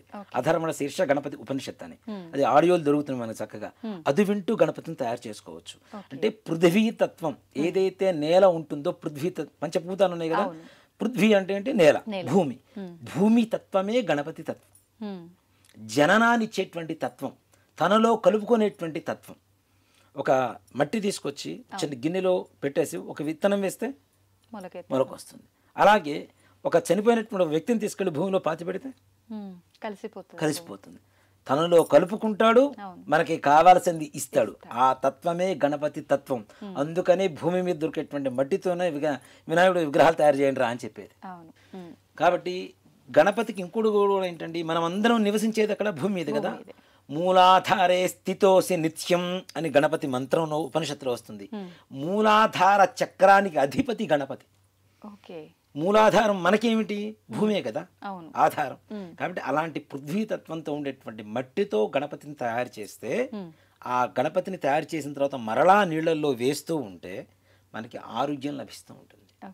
దాంతోపాటుగా మనకి పత్రి పూజ చేస్తూ ఉంటాం. 21 రకాలు, 21 పత్రాన్ని పూజయామి అని చెప్పి చెబుతూ ఉంటాం. 21 అంటే 21 పత్రి. అసలు వినాయక చవితి పూజ ఎందుకు చెయ్యాలి అనేటువంటి ఒక ఆలోచనకి వస్తే, కేవలం వర్షాకాలంలో భాద్రపద శుద్ధ చవితి రోజున మాత్రమే మనం గణపతికి ఎక్కువగా ఈ పత్రితో పూజ చేస్తూ ఉంటాం. అవును. అవునా? అవును. వర్షాకాలంలో ఏమొస్తాయి జనాలందరికీ? ఇన్ఫెక్షన్స్ ఎక్కువ వస్తాయి. అవును, వ్యాధుల బారిన పడుతుంటాం. జ్వరాలు, జలుబులు, తుమ్ములు, దగ్గులు ఇవన్నీ వస్తుంటాయి. గణపతికి పూజ చేసేటువంటి ఏకవింశతి పత్రంలో ప్రతి ఒక్క దాంట్లో ఔషధీ గుణాలు ఉంటాయి. ఉమ్, వ్యాధి నిరోధక శక్తిని కలిగజేసినటువంటి శక్తి ఉన్నటువంటి పత్రి మాత్రమే గణపతికి పూజ చేస్తున్నాం. ఓకే. అవునా? ఈ పత్రి పూజ చేయడం ద్వారా ఏమవుతుంది? పత్రి పూజ చేసి విగ్రహాన్ని పత్రిని తీసుకెళ్ళి ఏం చేస్తాం మనం? నీళ్ళల్లో నిమజ్జనం చేస్తాం. అవును. ఇది నదుల్లో, సముద్రంలో కూడా నీళ్లు తాగం మనం. అవును. నదుల్లో, చెరువుల్లో, బావి, ఇంట్లో ఉండేటువంటి బావి ఇప్పుడు లేవు. అవును. ఇవేవి మనకి దగ్గరలో లేవు. ఉన్న చెరువుల్ని పాడు చేసుకున్నాం, అంతే. ఉన్న నదుల్ని కూడా తొందరగా పాడు చేసుకుంటున్నాం. అన్నీ కలిసి బావి అనేటువంటి మాట భవిష్యత్ తరాలకు ఉంటుంది అనేది కూడా తెలియదు. తెలియదు. నిజం. వెల్ అంటే బాగున్నారా ఇది ఒకటే అనుకుంటున్నారు కానీ భావి అనేటువంటి పదం కూడా ఎవరికి తెలియదు. ఇప్పుడున్న పిల్లల్ని అడిగినా కూడా చెప్పలేదు. అవును. అలాంటి పరిస్థితులు వస్తున్నాయి. ఇవన్నీ కూడా తీసుకుని వెళ్ళి దాంట్లో వేయడం ద్వారా ఇప్పుడు వర్షాకాలంలో కొత్త నీరు పాత నీరుతో చేరుతుంది. ఇన్ఫెక్షన్స్ పెరుగుతూ ఉంటాయి, రోగాలు పెరుగుతూ ఉంటాయి.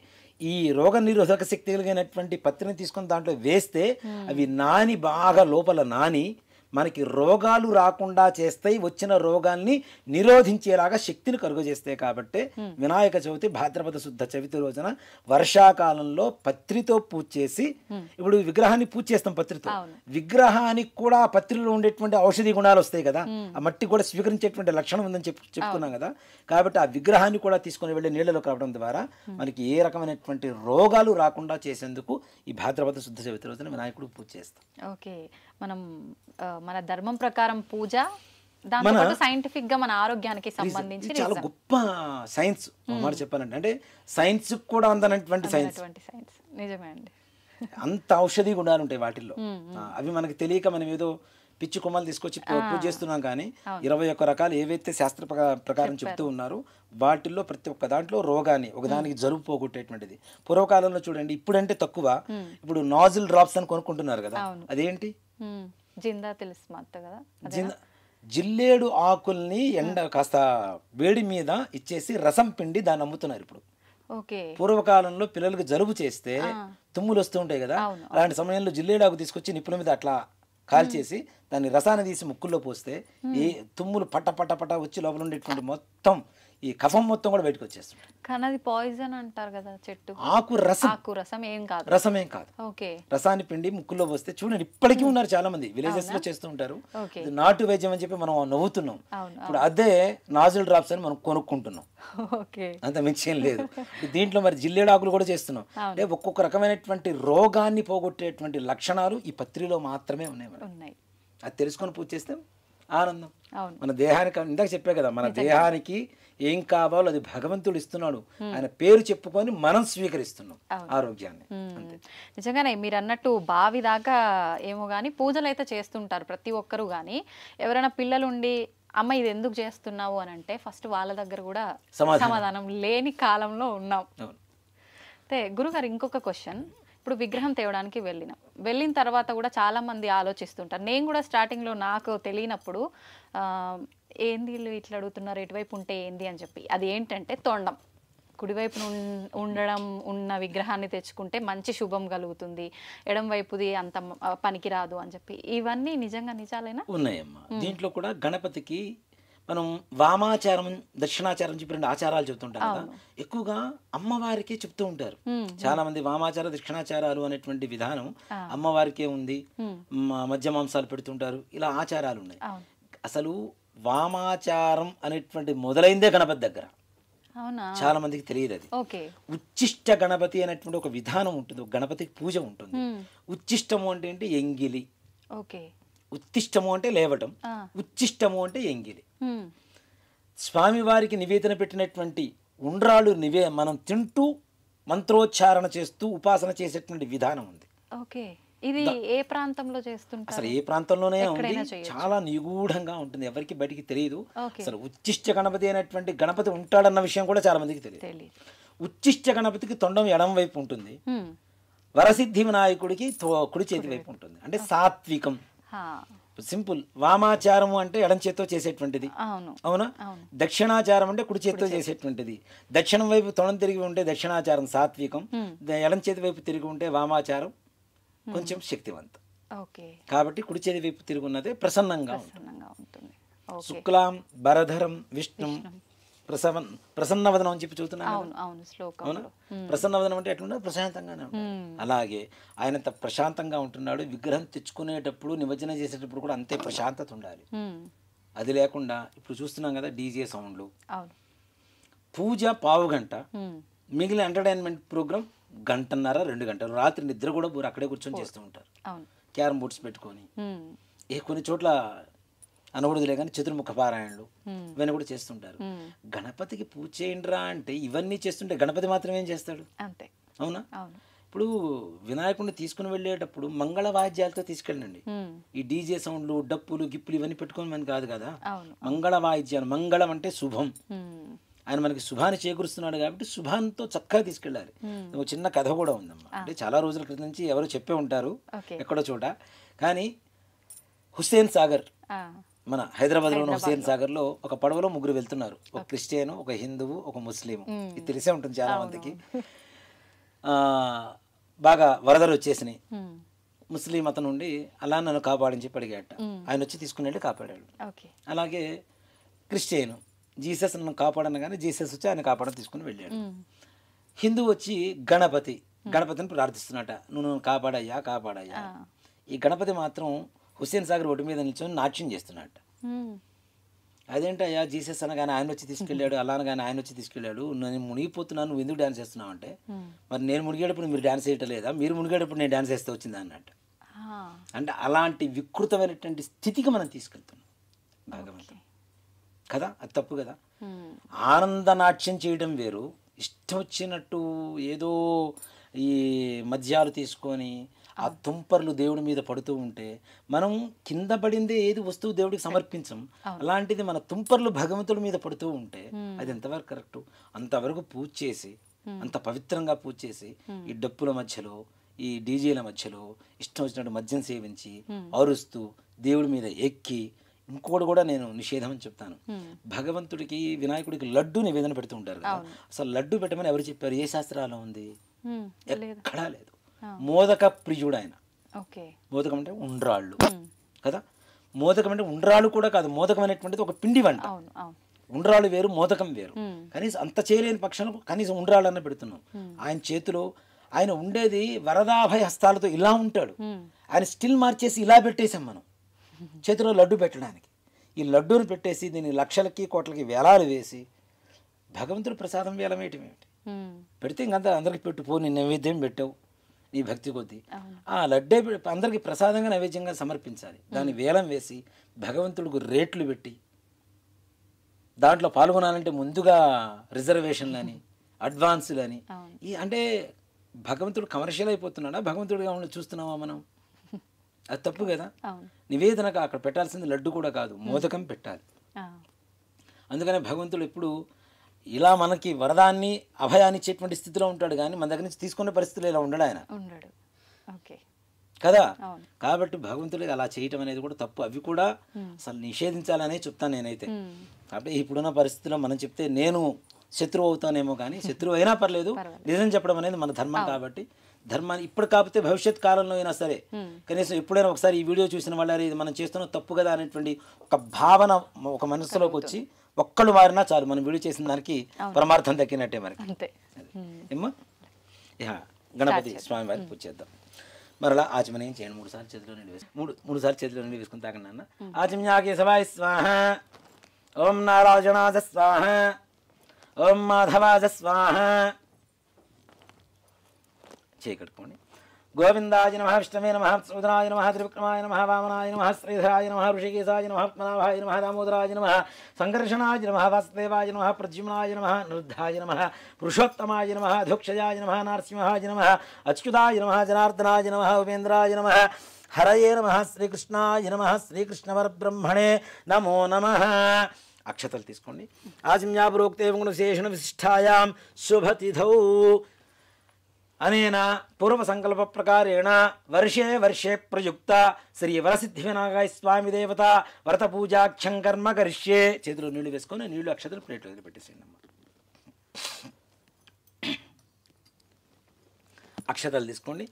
ఓం విఘ్నధ్వాంత నివారణైః కతరణైః విఘ్నాటవీహ వ్యవాడ్ విఘ్నవ్యాళ కుల ప్రమత్త గురుడో విఘ్నేప పంచానన విఘ్నోత్తుంగగిరిప్రభేతనగరి విఘ్నాబ్ధికుంభోద్భవ విఘ్నాఘౌ గగన ప్రచండ పవనో విఘ్నేశ్వర పాతు నః మృత్తికబింబేస్మిన్ శ్రీమన్మహాగణాధిపతిమావాహయామి స్థాపయామి పూజయామి. తమలపాకు తీసుకొని అలా స్వామివారి పాదాల దగ్గర పెట్టుకోండి. ఓం అసునీతే పునరస్మ సుచక్షు పునఃప్రాణమిహనో దేహి భోగం జోక్పస్సేమసూర్యముచ్చరం దామ్నముదే ప్రళయా ఆన స్వస్తి అమృతం వయ ప్రాణామృతమాప ప్రాణ నేవయథాస్థానముపక్వయతే. అక్షతలు తీసుకున్నమ్మా చెప్పండి. స్వామిన్ సర్వ జగన్నాథ యావత్ పూజ వసానకం తావత్వం ప్రీతి భావేన బింబేస్మిన్ సన్నిధిం కురు. శ్రీ వరసిద్ధి వినాయక స్వామినే నమో నమః. స్థిరో భవ వరదో భవ సుముఖో భవ సుప్రసన్నో భవ స్థిరాసనం కురు. ధ్యానం. నమస్కారం చేసుకోండమ్మా. ఓం నమో వ్రాతపతయే నమో గణపతయే నమః ప్రమథపతయే నమస్తే అస్తు లంబోదరాయ ఏకదంతాయ విఘ్న వినాశినే శివసుతాయ శ్రీ వరదమూర్తయే నమో నమః. అక్షతలు తీసుకొని గణపతి దగ్గర వేయండి. శ్రీమన్మహాగణాధిపతయే నమః. ధ్యాయామి ధ్యానం సమర్పయామి ఆవాహయామి సువర్ణరత్నకృతదేమసింహాసనం సమర్పయామి. పాదయో నీళ్లు 3 సార్లు అట్లా స్వామివారి దగ్గర చూపించేసి ప్లేట్లో వదిలిపెట్టేసేయండి. పాదయో పాద్యం సమర్పయామి. హస్తయో అర్ఘ్యం సమర్పయామి. ముఖే ఆచమనీయం సమర్పయామి. ఔపచారక స్నానం. కొద్దిగా నీళ్లు చల్లండి గణపతి మీద. ఓం మా భవిష్ఠామయో భవస్థాన ఊర్జేత ధాతన మహేరణాజ చక్షసే యోవశ్యవదమోరసస్తస్య భాజేతే హనః ఉషదీర్వ మాతరః తస్మారంగమామవో ఇస్సక్షయా యజన్వథ ఆపో జనజథా జనః. శ్రీమన్మహాగణాధిపతయే నమః. శుద్ధోదక స్నానం సమర్పయామి. కొబ్బరికాయ తీసుకొని కొట్టండి.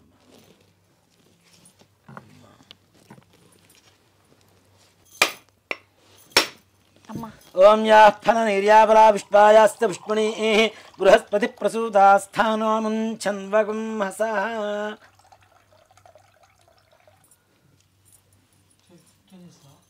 ఆ తమలపాకుతో కొద్దిగా గణపతి మీద నీళ్లు చల్లండి. ఇందాక శుద్ధోదకం అంటే మామూలు నీళ్లు పోసాం కదా, మనం ఏం చేస్తాం సోపు రుద్దుకుంటాం కదా, అలానే ఇది సోప్ అనమాట స్వామి వారికి. అలా దేవతలకి ఈ నారికేళ ఫలం అనేది వారికి ఉండేటువంటి మనం ఇచ్చేటువంటి లిక్విడ్ సోప్ లాంటిది.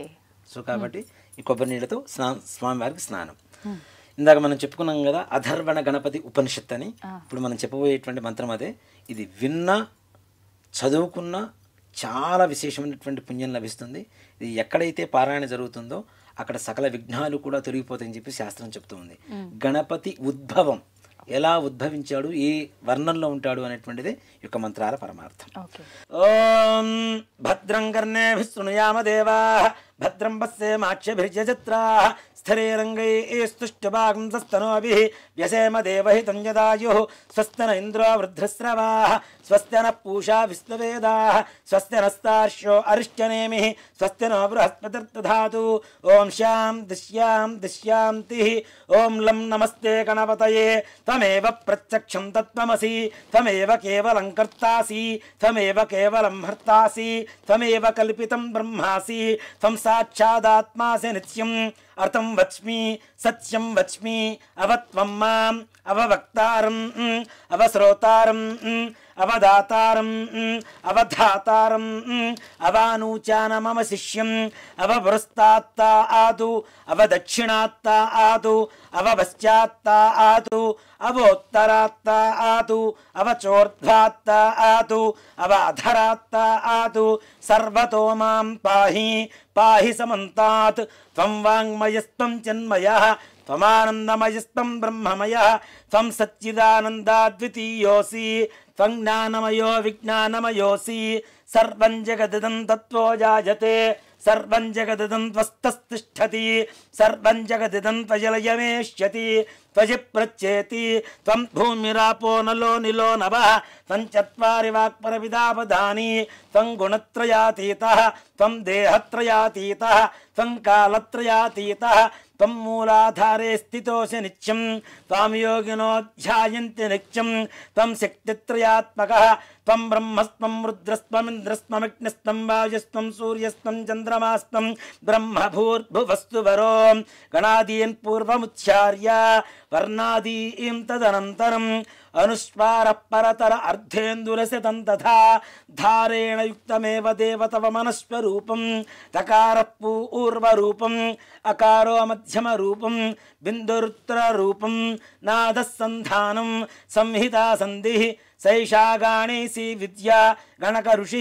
ఋజడ్గాయత్రీ ఛంద శ్రీ మహాగణాధిపతిర్దేవత ఓం గం గణపతయే నమః ఏకదంతాయ విద్మహే శూర్పకర్ణాయ ధీమహి తన్నో గణక ప్రచోదయాదు ఏకదంతం చతుర్హస్తం బిభ్రాణం పాశుపంకుజం అభయం వరదం హస్తైర్దధానం మూషికధ్వజం రక్తం లంబోదరం శూర్పసుకర్ణం రక్తవాసనం రక్తగంధానులుప్తాంగం రక్తపుష్పైః సుపూజితం భక్తానుకంపినం దేవం జగత్కారణముచ్యుతం ఆవిర్భూతం చ సృష్ట్యాదో ప్రకృతే పురుషాత్పరం ఏవం ధ్యాయోతి యో నిత్యం సయోగి యోగినాం వరః నమో ప్రాతపతయే నమో గణపతయే నమః ప్రమథపతయే నమస్తే అస్తులంబోదరాయ ఏకదంతాయ విఘ్న వినాశినే శివసుతాయ శ్రీ వరదమూర్తయే నమో నమః శ్రీమన్మహాగణాధి శ్రీ వరసిద్ధి వినాయక స్వామినే నమో నమః ఇది ఫలోదకేన స్నానం సమర్పయామి ఈ మామూలు నీళ్ళు చల్లాలి ఆపోష్ఠామయో భవస్థాన ఊర్జ్యేత ధాతన మహేరణాజ చక్షసే యోవస్యవతమోరసస్తస్య భాజేతే హనః ఉషతీరవ మాతరః తస్మా అరంగమామవో యస్సక్షజా జన్వథ ఆపో జనయథా జనః ఇది శుద్ధోదక స్నానం సమర్పయామి మరలా నీళ్ళు అక్కడ చూపించేసి ప్లేట్లో వదిలిపెట్టేసేయండి స్నానానంతరం శుద్ధ ఆచమనీయం సమర్పయామి వస్త్రం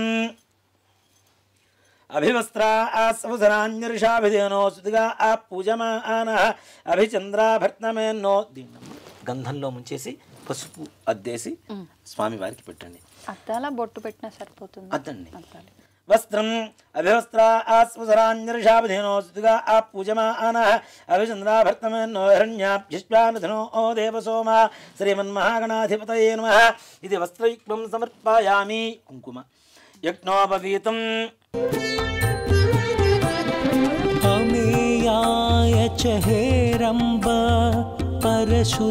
परशुधारकाय ते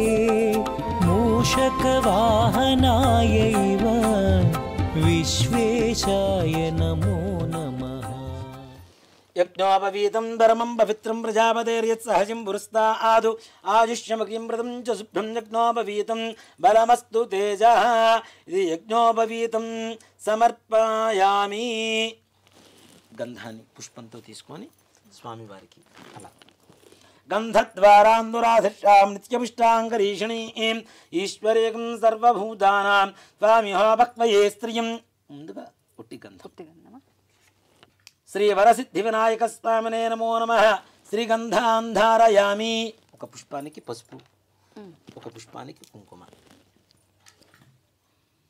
ఆయనేతే పరాయణే దుర్వా ఆరోహంతు పుష్పిణీ హృదాశ్చ పుండరీకాణి సముద్రస్య గృహాయమే అలంకరణార్థం హరిద్రికాచూర్ణ కుంకుమ విలేపనాని సమర్పయామి పుష్పైః పూజయామి ఓం సుముఖాయ నమః మాచీపత్రం పూజయామి ఓం గణాధిపాయ నమః బృహతీపత్రం పూజయామి ఉమాపుత్రాయ నమః బిల్వపత్రం పూజయామి గజాననాయ నమః దూర్వయుగ్మపత్రం పూజయామి హరసూనవే నమః దత్తూరపత్రం పూజయామి లంబోదరాయ నమః బదరీపత్రం పూజయామి లంబోదరాయ నమః బదరీపత్రం పూజయామి గుహాగ్రజాయ నమః అపామార్గపత్రం పూజయామి గజకర్ణకాయ నమః తులసీపత్రం పూజయామి ఏకదంతాయ నమః ఛూతపత్రం పూజయామి వికటాయ నమః కరవీరపత్రం పూజయామి భిన్నదంతాయ నమః విష్ణుకరాంతపత్రం పూజయామి వటవే నమః दाडिमीपत्रं पूजयामि ओं सर्वेश्वराय नमः देवदारुपत्रं पूजयामि ओं फालचन्द्राय नमः मरवकपत्रं पूजयामि ओं हेरम्बाय नमः सिन्धुवारपत्रं पूजयामि ओं शूर्पकर्णाय नमः जाजीपत्रं पूजयामि ओं सुराग्रजाय नमः गण्डकीपत्रं पूजयामि ओं इभवक्त्राय नमः शमीपत्रं पूजयामि ओं विनायकाय नमः अश्वत्थपत्रं पूजयामि ओं सुरसेविताय नमः अर्जुनपत्रं पूजयामि ओं कपिलाय नमः अर्कपत्रं पूजयामि ओं गणेश्वराय नमः 21 पत्राणि पूजयामि ओं गजाननाय नमः ओं गं गणपतये नमः अंटू पूजिस्तुन्नानु ओं गजाननाय नमः ओं गणाध्यक्षाय नमः ओं विघ्नराजाय नमः ओं विनायकाय नमः ओं द्वैमातुराय नमः ओं द्विमुखाय नमः ओं प्रमुखाय नमः ओं सुमुखाय नमः ओं कृत्यने नमः ओं सुप्रदीप्ताय नमः ओं सुखनिधये नमः ओं सुराध्यक्षाय नमः ओं सुरार्घ्नाय नमः ओं महागणपतये नमः ओं मान्याय नमः ओं महाकालाय नमः ओं महाबलाय नमः ओं हेरम्बाय नमः ओं लंबजठराय नमः ओं हयग्रीवाय नमः ओं प्रथमाय नमः ओं प्राज्ञाय नमः ओं प्रमोदाय नमः ओं मोदकप्रियाय नमः ओं विघ्नकर्त्रे नमः ओं विघ्नान्त्रे नमः ओं विश्वनेत्रे नमः ओं विराट्पतये नमः ओं श्रीपतये नमः ओं वाक्पतये नमः ओं शृंगारिणे नमः ओं आश्रितवत्सलाय नमः ओं शिवप्रियाय नमः ओं शीघ्रकारिणे नमः ओं शाश्वताय नमः ओं बलान्विताय नमः ओं बलोत्थदाय नमः ओं भक्तनिधये नमः ओं भावगम्याय नमः ओं भावात्मयाय नमः ओं वक्रगामिने नमः ओं महाकृतये नमः ओं चामीकरप्रभाय नमः ओं शर्वाय नमः ओं सर्वोपन्यासाय नमः ओं सर्वकर्त्रे नमः ओं सर्वनेत्रे नमः ओं सर्वसिद्धिप्रदाय नमः ओं पंचहस्ताय नमः ओं पार्वतीनन्दनाय नमः ओं प्रभवे नमः ओं कुमारगुरवे नमः ओं कुञ्जरासुरभञ्जनाय नमः ओं कान्तिमते नमः ओं धृतिमते नमः ओं कामिने नमः ओं कवित्थफलप्रियाय नमः ओं ब्रह्मचारिणे नमः ओं ब्रह्मरूपिणे नमः ओं महोदराय नमः ओं मधोत्कटाय नमः ओं महावीराय नमः ओं मंत्रिणे नमः ओं मंगलसुस्वराय नमः ओं प्रमदाय नमः ओं यायसे नमः ओं यक्षकिन्नरसेविताय नमः ओं गंगासुताय नमः ओं गणाधीशाय नमः ओं गंभीरननदाय नमः ओं वटवे नमः ओं ज्योतिषे नमः ओं आज्ञा अक्रांत पदचित्प्रभवे नमः ओं अभीष्टवरदाय नमः ओं मंगलप्रदाय नमः ओं अव्यक्तमूर्तये नमः ओं पुराणपुरुषाय नमः ओं पूष्णे नमः ओं पुष्करोक्षिप्तप्रदाय नमः ओं अग्रगण्याय नमः ओं अग्रपूज्याय नमः ओं पुष्करोक्षिप्तप्रहरणाय नमः ओं अपाकृतपराक्रमाय नमः ओं सत्यधर्मणे नमः ओं सख्ये नमः ओं साराय नमः ओं सरसाम्बुनिधये नमः ओं महेशाय नमः ओं विशदांगदाय नमः ओं मणिकिंकणमेखलाय नमः ओं समस्तदेवतामूर्तये नमः ओं सहिष्णवे नमः ओं ब्रह्मविद्यादिदानभुवे नमः ओं जिष्णवे नमः ओं विष्णवे नमः ओं विष्णुप्रियाय नमः ओं भक्तजीविताय नमः ओं ऐश्वर्यकारणाय नमः ओं सदोत्थिताय नमः ओं विश्वदृशे नमः ओं विश्वरक्षाविधानकृते नमः ओं कल्याणगुरवे नमः ओं उन्मत्तवेशाय नमः ओं परजयिने नमः ओं समस्तजगदाधाराय नमः ओं सर्वेश्वर्यप्रदाय नमः ओं श्री विघ्नेश्वराय नमः ओं नानाविध परिमलपत्र पुष्प अक्षतानि समर्पयामि विश्वेशाय नमो नमः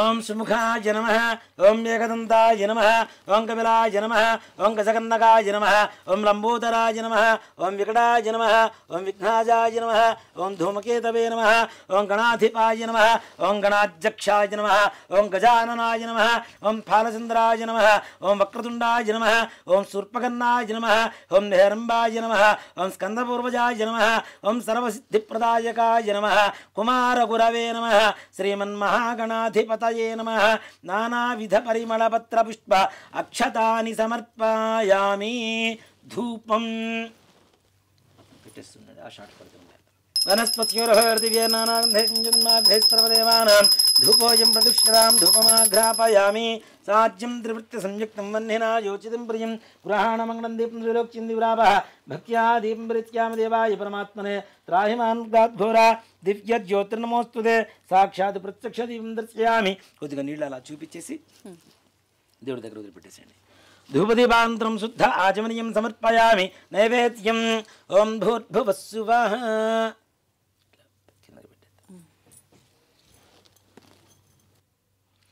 ఓం భూర్భువస్సువః. ఓం తత్సవితుర్వరే. ఇట్లా నీళ్లు చల్లండి. ఓం తత్సవితుర్వరేణ్యం భర్గో దేవస్య ధీమహి. ఇలా చుట్టూ తిప్పండి. సత్యం వర్త్యేన పరిణితియామి అమృతమస్తు అమృతో వస్త్రామసి. శ్రీ వరసిద్ధి వినాయక స్వామినే నమః. అవసరార్థం నారికేళ సకలాన్ దాడిమీ ఫలాన్ బహుబీజ ఫలాన్ వేదయామి. ఓం ప్రాణాయ స్వాహ. ఓం అపానాయ స్వాహ. ఓం జ్ఞానాయ స్వాహ. ఓం ఉదానాయ స్వాహ. ఓం సమానాయ స్వాహ. 6 సార్లు నీళ్ళు అక్కడ చూపించేసి ప్లేట్ వదిలిపెట్టేసండి అమ్మా. స్వామివారి దగ్గర చూపించి మధ్య మధ్య ఉదకవాణీం సమర్పయామి. అమృతాభిధానమసి. ఉత్తరాభూషణం సమర్పయామి. హస్తో ప్రక్షాళయామి. పాదో ప్రక్షాళయామి. శుద్ధ ఆచమనీయం సమర్పయామి.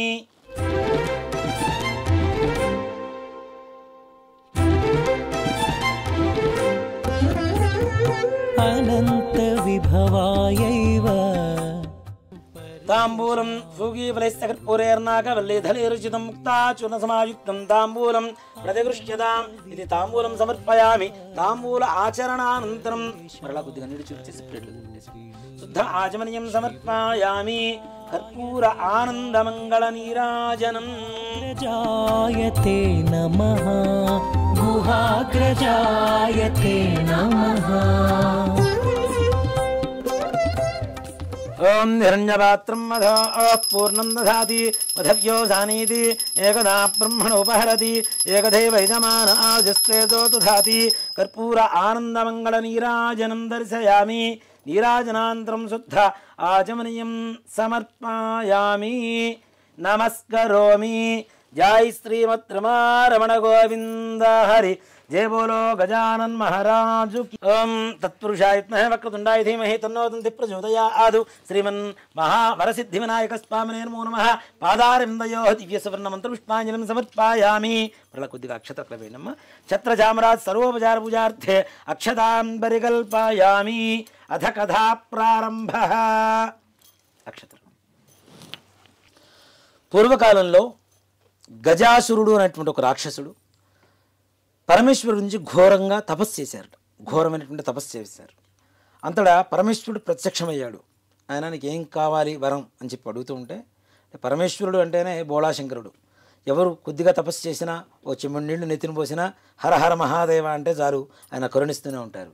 కాబట్టి అంత ఘోర తపస్సు చేసినటువంటి గజాసురుడిని వరం కోరుకో అని చెప్పి అంటే, గజాసురుడు స్వామి నేను నీ భక్తుడిని, నువ్వు ఎప్పుడు కూడా నా ఉదరం ఉండేట్టుగా నాకు వరం ఇవ్వు అని చెప్పి ప్రార్థించారు. అసలు పరమేశ్వరుడు భక్త సులభుడు కాబట్టి భక్తుడు కోరుకున్నటువంటి కోరికను తీర్చడం కోసం ఆయనకు ఉదరంలో ప్రవేశించారు. అసలు పార్వతీదేవి పరమేశ్వరుడు జాడ తెలియట్లా, ఎక్కడున్నాడు ఏంటి ఎలా ఎక్కడ ఉన్నాడు తెలియట్లేదు. చిట్ట చివరికి గజాసురుడి గర్భంలో ఉన్నాడు పరమేశ్వరుడు అని చెప్పి తెలుసుకున్న పార్వతి విష్ణుమూర్తి దగ్గరికి వెళ్ళి ప్రార్థించింది. పూర్వకాలంలో భస్మాసురుడి బారి నుంచి కూడా నా పతిని కాపాడవు, నాకు రక్షించి నాకు వసిగావు, కాబట్టి ఇప్పుడు కూడా ఆ గజాసుర గర్భంలో ఉండేటువంటి ఆ పరమేశ్వరుడు నాకు వసంగమండి అని చెప్పి ఆ విష్ణుమూర్తిని ప్రార్థించింది. అంతటా ఈ విష్ణుమూర్తి బ్రహ్మాది దేవతలందరినీ కూడా పిలిపించి వాళ్ళందరికీ తలకు ఒక వాయిద్యాన్ని ఇచ్చారు. ఒకరికి ఏమో డోలు, ఒకరికి సన్నాయి, ఈ విధంగా ఇచ్చుకుంటూ ఈ విష్ణుమూర్తి మాత్రం సన్నాయి రూపంలో అందరూ మారిపోయి ఈయన కూడా చక్కటి చిరుగంటలు కట్టినటువంటి సన్నాయి చేతి పట్టుకొని ఆ నగరంలో ఈ గజాసురుడు ఉన్నటువంటి రాజ్యంలో వాయిస్తూ ఉన్నారుట. ఇది ఆ నోట ఈ నోట విన్నటువంటి గజాసురుడు తన ముందు ఆడిద్దాం గంగిరెద్దుని అంటే నందీశ్వరుణ్ణే గంగిరెద్దుగా తయారు చేసి వీళ్ళందరూ కూడా చక్కగా వాయిస్తూ ఉన్నారు వాయిద్యాలన్నీ కూడా. ఇలాంటిది ఏదో బాగుంది, మరి అందరూ మంచిగా చక్కగా ఉంది, చాలా ఆనందకరంగా ఉందని చెప్తున్నారు. కాబట్టి నేను కూడా ఆ యొక్క వాయిద్యాన్ని ఆ గంగిరెద్దుల మేళాన్ని చూద్దాము అనేటువంటి ఆలోచనతో ఆయన సభ ముందు ఏర్పాటు చేశారుట ఈ గంగిరెద్దుల మేళానంతా కూడా. అంతటా విష్ణుమూర్తి సన్నాయి వాయించడం, అవును. బ్రహ్మాది దేవతలు వాయిద్యాలు వాయించడం అంటే సర్వసాధారణంగా ఉండదు కదా. సుస్వరంగా ఆనందంగా ఎంతో సంతోషకరంగా ఉన్నదిట. అది చూసినటువంటి గజాసురుడు మీకు ఏం కావాలి కోరుకున్నా ఇచ్చేస్తాను సంతోషంగా అని చెప్పేశాడు. ఆ సమయంలో విష్ణుమూర్తి ఇది శివుడి వాహనం అయినటువంటి నంది ఆయన్ని కనుక్కోవడానికి వచ్చింది కాబట్టి ఆ శివుణ్ణే ఇవ్వండి అని చెప్పి అడిగారుట ఈ యొక్క విష్ణుమూర్తి.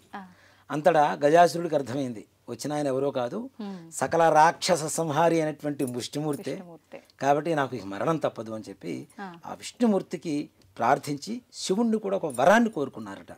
నా యొక్క శిరస్సు త్రిలోక్య పూజ్యంగా ఉండేట్టుగా నాకు వరం ఇవ్వండి, అలాగే నా యొక్క శరీరాన్ని మీరు వస్త్రంగా ధరించండి అని చెప్పి వరం అడిగారట.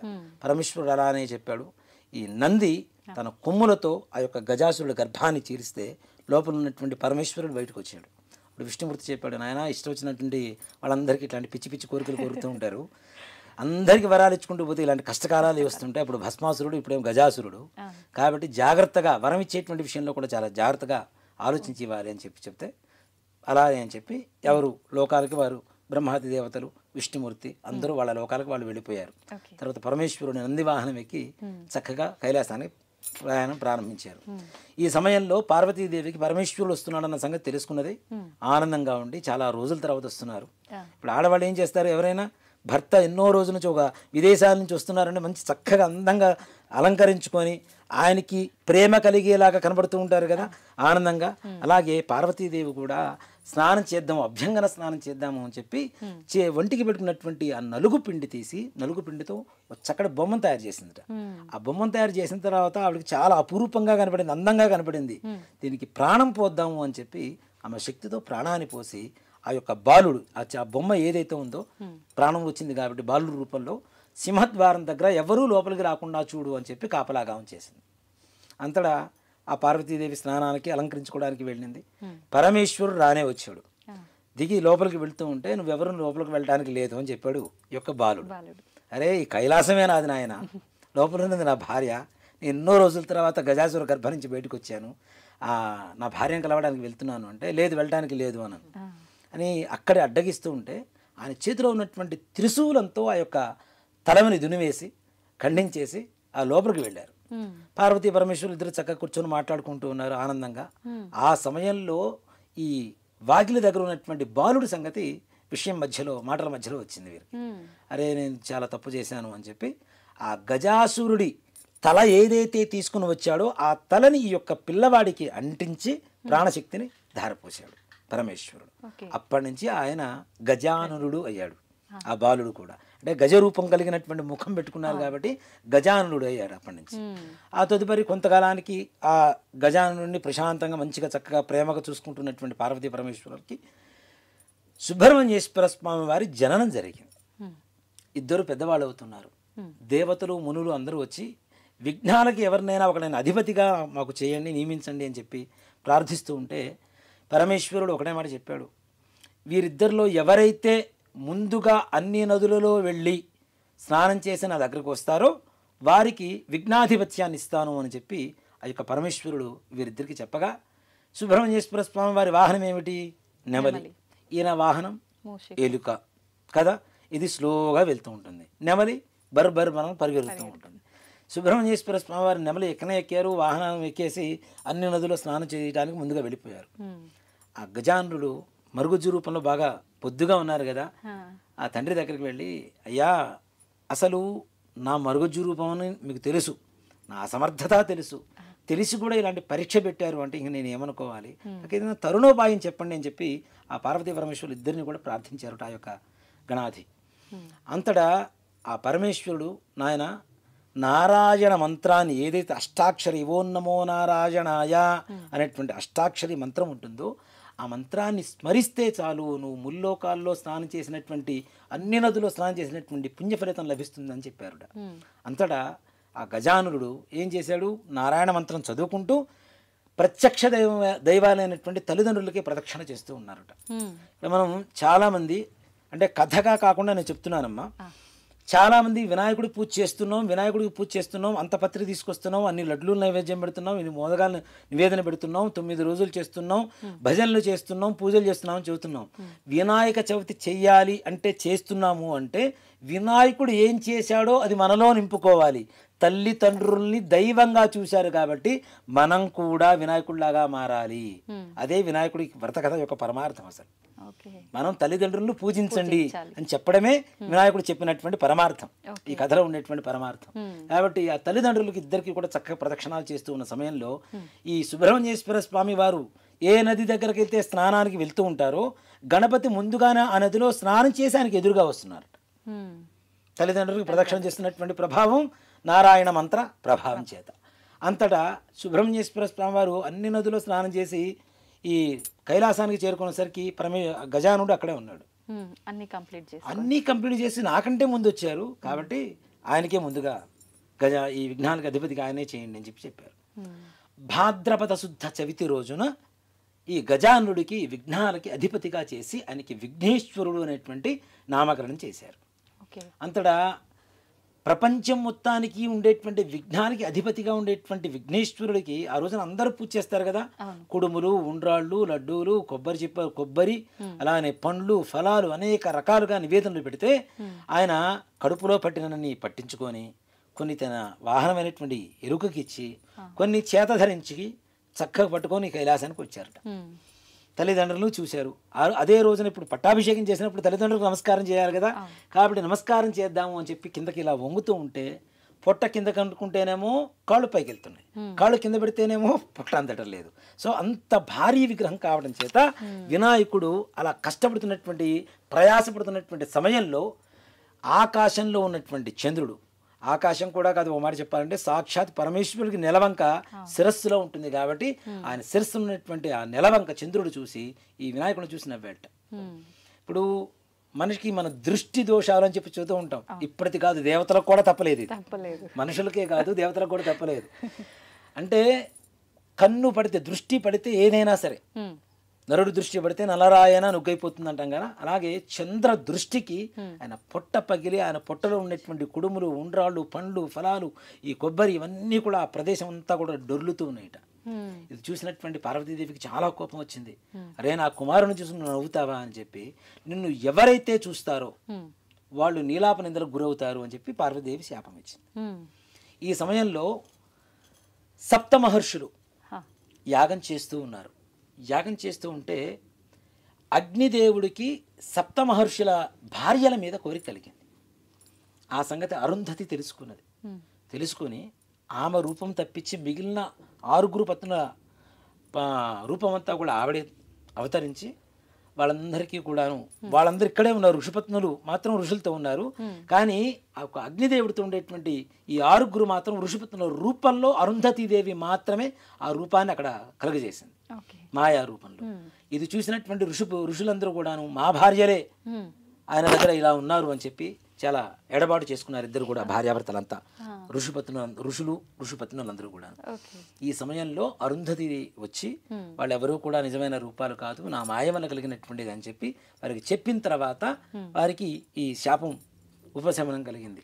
ఇదంతా కూడా ఎందువల్ల జరిగింది అంటే ఈ ఋషిపత్నులందరూ కూడాను చంద్రుని చూసినటువంటి కారణం చేతనే ఈ యొక్క శాపం కలిగింది. వాళ్ళకి నీలాప నిందలు వచ్చినాయి కదా, భర్త నుంచి ఎడబాటైంది కదా. అలా ఋషులకు కూడా ఆ నీలాప నిందలు తప్పలేదు. కాబట్టి ఈ ఋషులు దేవతలందరూ కూడాను పార్వతీదేవి దగ్గరికి వచ్చి ఆ మృతి చెందినటువంటి ఆ బాలుణ్ణి ప్రాణశక్తితో లేపి, తల్లి ఈ చంద్రుడిని చూడకుండా ఉండడం అనేది చాలా కష్టమైనటువంటి పని, కాబట్టి చంద్రుని చూసిన నీలాప నిందలు తొలగేటువంటి మార్గం ఏదైనా చెప్పండి అని చెప్పింది. ఆవిడ ఏ రోజైతే నా కుమారుడికి ఈ రకమైనటువంటి అవమానం జరిగిందో భాద్రపద శుద్ధ చవితి నాడు మాత్రం ఎవరూ చంద్రుడిని చూడరాదు, ఆ రోజున చూస్తే నీలాప నిందలు కలుగుతాయని చెప్పి పార్వతీదేవి ముందు ఇచ్చినటువంటి శాపానికి ఉపశమనం ఇచ్చిందిట. అంతటా అందరూ కూడాను భాద్రపద శుద్ధ చవితి రోజున వినాయకుడిని పూజ చేస్తున్నారు. చక్కగా ఆ రోజున మాత్రం చంద్రుడిని చూడకుండా అందరూ ఉండిపోతూ ఉన్నారు. ఇలా కొంతకాలం జరుగుతుంది. ఇది యుగాంతరాలలో జరుగుతున్నటువంటి కథ అనేటువంటిది కూడా మనం గుర్తించాలి. అది ఎప్పుడో కైలాసంలో పార్వతీ పరమేశ్వరుల మధ్యలో జరిగినటువంటి కథని మరలా ద్వాపర యుగం దాకా వచ్చింది. ద్వాపర యుగంలో నారద మహాముని శ్రీకృష్ణుని చుట్టానికని వచ్చారు. వచ్చి ఈరోజు భాద్రపద శుద్ధ చవితి కాబట్టి ఈరోజు చంద్రుని ఎవరిని చూడవద్దు అని చెప్పగా ఆ శ్రీకృష్ణుడు కూడా నగరంలో అందరికీ చెప్పి సాడింపు వేయించాడు. ఈరోజు ఎవరు కూడా చంద్రుని చూడరాదు, చూస్తే నీలాప నిందలు వస్తాయని చెప్పి సాడింపు వేయించారు. ఆ తదుపరి నారద మహాముని వెళ్ళిపోగా సత్రాజిత్తు అనేటువంటి ఒక ఆయన స్నేహితుడు కృష్ణుని చుట్టానికి వచ్చాడు. ఆయన చేతిలో ఒక మణి ఉన్నది. ఆ మణినే శమంతకమణి అంటారు. ఈ శమంతకమణి నాకు సూర్య భగవానుడి అనుగ్రహం చేత నాకు కలిగింది అని చెప్పి శమంతకమణిని చూపించడానికి ఆ సత్రాజిత్తు శ్రీకృష్ణుడి దగ్గరికి వచ్చారట. వచ్చి చూపించి ఇది చాలా బాగుంది అంటే ఇది నాకు ఇవ్వు అని చెప్పి శ్రీకృష్ణుడు ఆ యొక్క సత్రాజిత్తుని అడిగాడు. ఎంత స్నేహితుడివైనా ఇది రోజుకి 8 బారువుల బంగారం పెడుతూ ఉంటుంది సూర్యుడు అనుగ్రహం చేత, కాబట్టి ఇలాంటి మణిని ఎవరన్నా ఇస్తారా, నేను ఇవ్వను కాక ఇవ్వను అని చెప్పి వెళ్ళిపోయారు. ఆ రోజు రాత్రి సమయం అయ్యేసరికి కృష్ణుడికి ఏంటి క్షీరప్రియుడు కదా, వెన్నపూస ఎంతసేపటికి పాలు ఉండాలి ఆయనకి, అవి ఉంటే చాలు అని చెప్పి పాలు పితుకుకుందాము గోవు దగ్గర అని చెప్పి వెళ్ళి పాలు పితుకుతూ ఆ గిన్నెలో భాండంలో చంద్రుని ప్రతిబింబం చూశారట. ఇక డైరెక్ట్గా చూసినా చూడకపోయినా పరోక్షంగా, ప్రత్యక్షంగా లేకపోయినా పరోక్షంగా చూశారు. అప్పుడు కృష్ణుడికి అర్థమైంది ఎలాంటి నీలాప నిందలు వస్తాయో అని చెప్పి. అలా కొన్ని రోజులకి ఈ సత్రాజిత్తు తమ్ముడు ప్రసేనుడు అనేటువంటి ఒక రాజు, యువరాజు ఆ యొక్క శమంతకమణిని చక్కగా ఒక ఆభరణలాగా ధరించి అడవికి వేటకి వెళ్ళిపోయాడు. ఈయన మెడలో ఉన్నటువంటి ఆ మణి చూడటానికి రక్తం మాంసాల ముద్దలాగా కనపడుతుందిట, ఎర్రగా. అది చూసినటువంటి ఒక సింహం ఏం చేసింది, ఈయన మీద దునిమి ఈయన మొత్తం సంహరించి అది పట్టుకొని ఆ మణిని పట్టుకొని వెళ్ళిపోతున్న సమయంలో భల్లూకం అంటే ఎలుగుబంటు అంటాం మనం కదా, జాంబవంతుడు అనేటువంటి ఒక భల్లూకం ఈ సింహం దగ్గర ఉన్నటువంటి మణిని చూసి సింహాన్ని సంహరించి ఆ యొక్క మణిని తీసుకొని వెళ్ళి చక్కగా తమ కుమార్తెకి ఆట వస్తువుగా ఇచ్చారట. ఇలా కొంతకాలం జరుగుతూ ఉండగా తమ్ముడు రావట్లేదు, తమ్ముడు జాడ తెలియట్లేదు. ఈ సత్రాజిత్తు నా తమ్ముడిని శ్రీకృష్ణ భగవానుడే చంపి ఆ యొక్క మణిని అపహరించాడు అని చెప్పి ఊళ్ళో అందరికీ చెప్పడం మొదలుపెట్టారు. అది విన్నటువంటి శ్రీకృష్ణుడు ఆ రోజు నేను ఆ చంద్రుని చుట్టం వల్లనే నాకు ఇట్టి శాపం వచ్చింది, లీలాపనిందులు వచ్చినాయి, వీటిని నేనే బాపుకోవాలి అని చెప్పి ఆ ప్రసేనుడు వెళ్ళినటువంటి అడవి మార్గం ద్వారా వెళుతూ ఉంటే కొంత దూరం ప్రయాణం చేసేసరికి ప్రసేనుడి కళేవరం అస్థిపంజరం కనబడింది. అక్కడి నుంచి సింహపు కాలి జాడలు, సింహం నడుస్తుంటే కాలి జాడలు పడుతుంటాయి కదా అడుగులు, ఆ అడుగులు నడుచుకుంటూ దాన్ని అనుసరించుకుంటూ వెళ్తే అక్కడి నుంచి సింహం సంహరింపబడింది.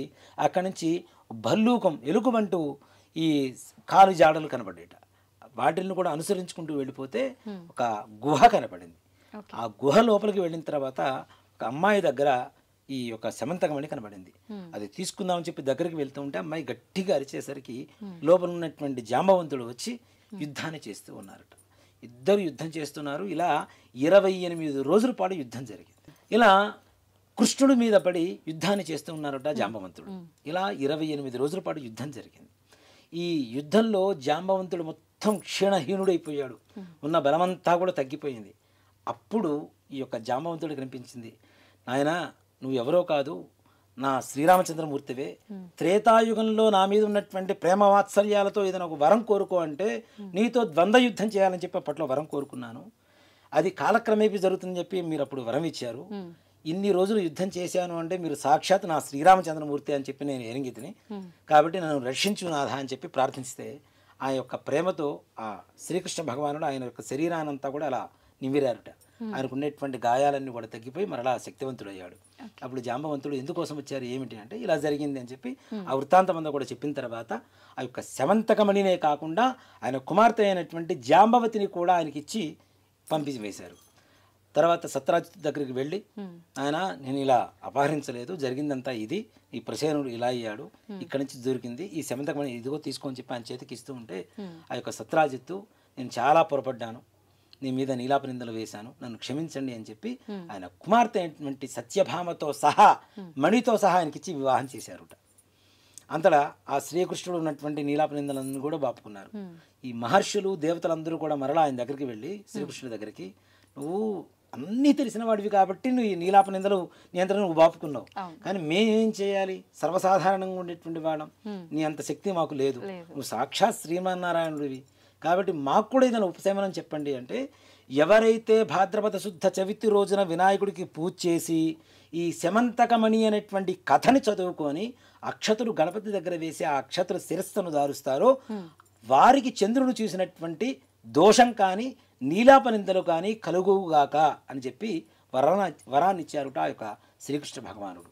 ఈ విధంగా వినాయక చవితి రోజున శమంతకమణి వ్రత కథను చదువుకున్న విన్న సకల దోషాలు పోతాయి. కాబట్టి అందులో ఇంకోటి ఏంటంటే, ఎవరైతే మానసికమైనటువంటి అస్థిమితత ఎక్కువగా బాధలు పడుతున్నారో అలాంటి వారు ఈ శమంతకమణి కథని వినడం చేత ఇక్కడ కేవలం ఎక్కువగా చంద్రుడితోనే ప్రధానంగా ఉంది.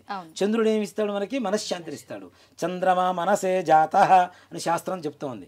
కాబట్టి చంద్రుడు అశాంతిని పోగొట్టి మనశ్శాంతినిస్తాడు. కాబట్టి సకల విఘ్నాలు కూడా తొలగించేటువంటి విఘ్నేశ్వరుడికి ఆ యొక్క కథ చెప్పుకొని అక్షతలు వేసుకోవడం ద్వారా మానసికమైనటువంటి ప్రశాంతత, అలాగే మనం అనుకునేటువంటి సకల కార్యాలు దిగ్విజయంగా పూర్తి కావాలని కోరుకుందాం. స్కాందపురాణే రేవాఖండే శ్రీ వరసిద్ధి వినాయక వ్రతకథాయాం సమాప్తః. ఏడుకొండలవాడ వెంకటరమణ గోవింద గోవింద.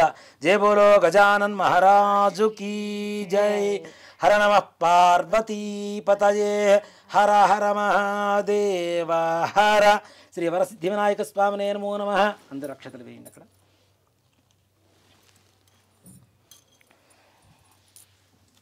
ధ్యానావాహనాది షోడశోపచార పూజాం సమర్పయామి. అగ్రవతి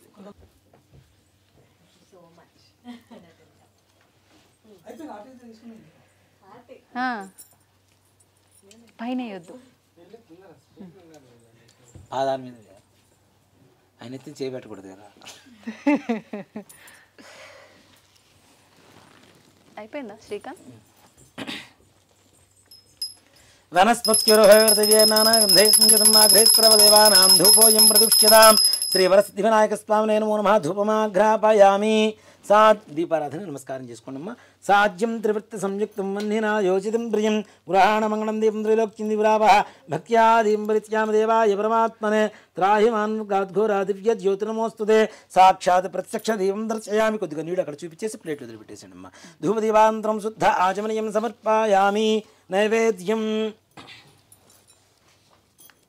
వినాయక చవితి కూడా తినకుండా పెట్టేస్తున్నారు ముందుగానే ఆయనకి అన్ని రకాలు.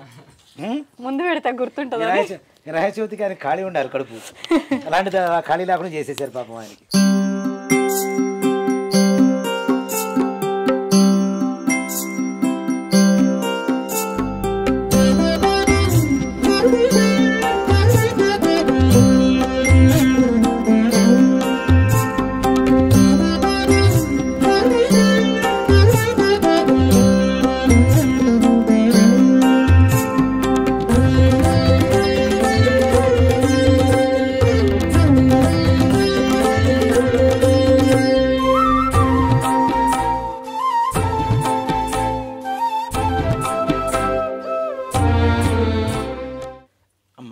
తీసుకొని ఈ నివేదన మీద చల్లండి.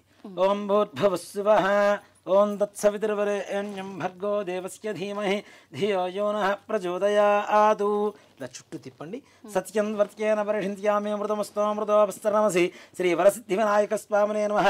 భక్ష్యాన్ భోష్యాన్ తోష్యాన్ లేహ్యాన్ మహానివేదనాన్ సమర్పయామి. ఓం ప్రాణాజస్వాహ ఓం అపానాజస్వాహ ఓం వ్యానాజస్వాహ ఓం ఉదానాజస్వాహ ఓం సమానాజస్వాహ. 6 సార్లు అట్లా నీళ్లు చూపించేసి ప్లేట్ వదిలిపెట్టేసేయండి అమ్మ. మధ్యే మధ్యే ఉదకమానం సమర్పయామి. అమృతావిధానమసి. ఉత్తరాభోజనం సమర్పయామి. హస్తో వృక్షాళయామి. పాదో వృక్షాళయామి. శుద్ధ ఆచమనీయం సమర్పయామి. తాంబూలం ఫూగీఫలైశ్చ కర్పూరైర్నాగవల్లి దళైర్యుతం ముక్తాచూర్ణ సమాయుక్తం తాంబూలం ప్రతిగృహ్యతాం. తాంబూలం సమర్పయామి. తాంబూల ఆచరణానంతరం శుద్ధ ఆచమనీయం సమర్పయామి. మరలా నీళ్ళు చూపించేసి ప్లేట్ వదిలిపెట్టేసేయండి. కర్పూర ఆనందమంగళ నీరాజనం.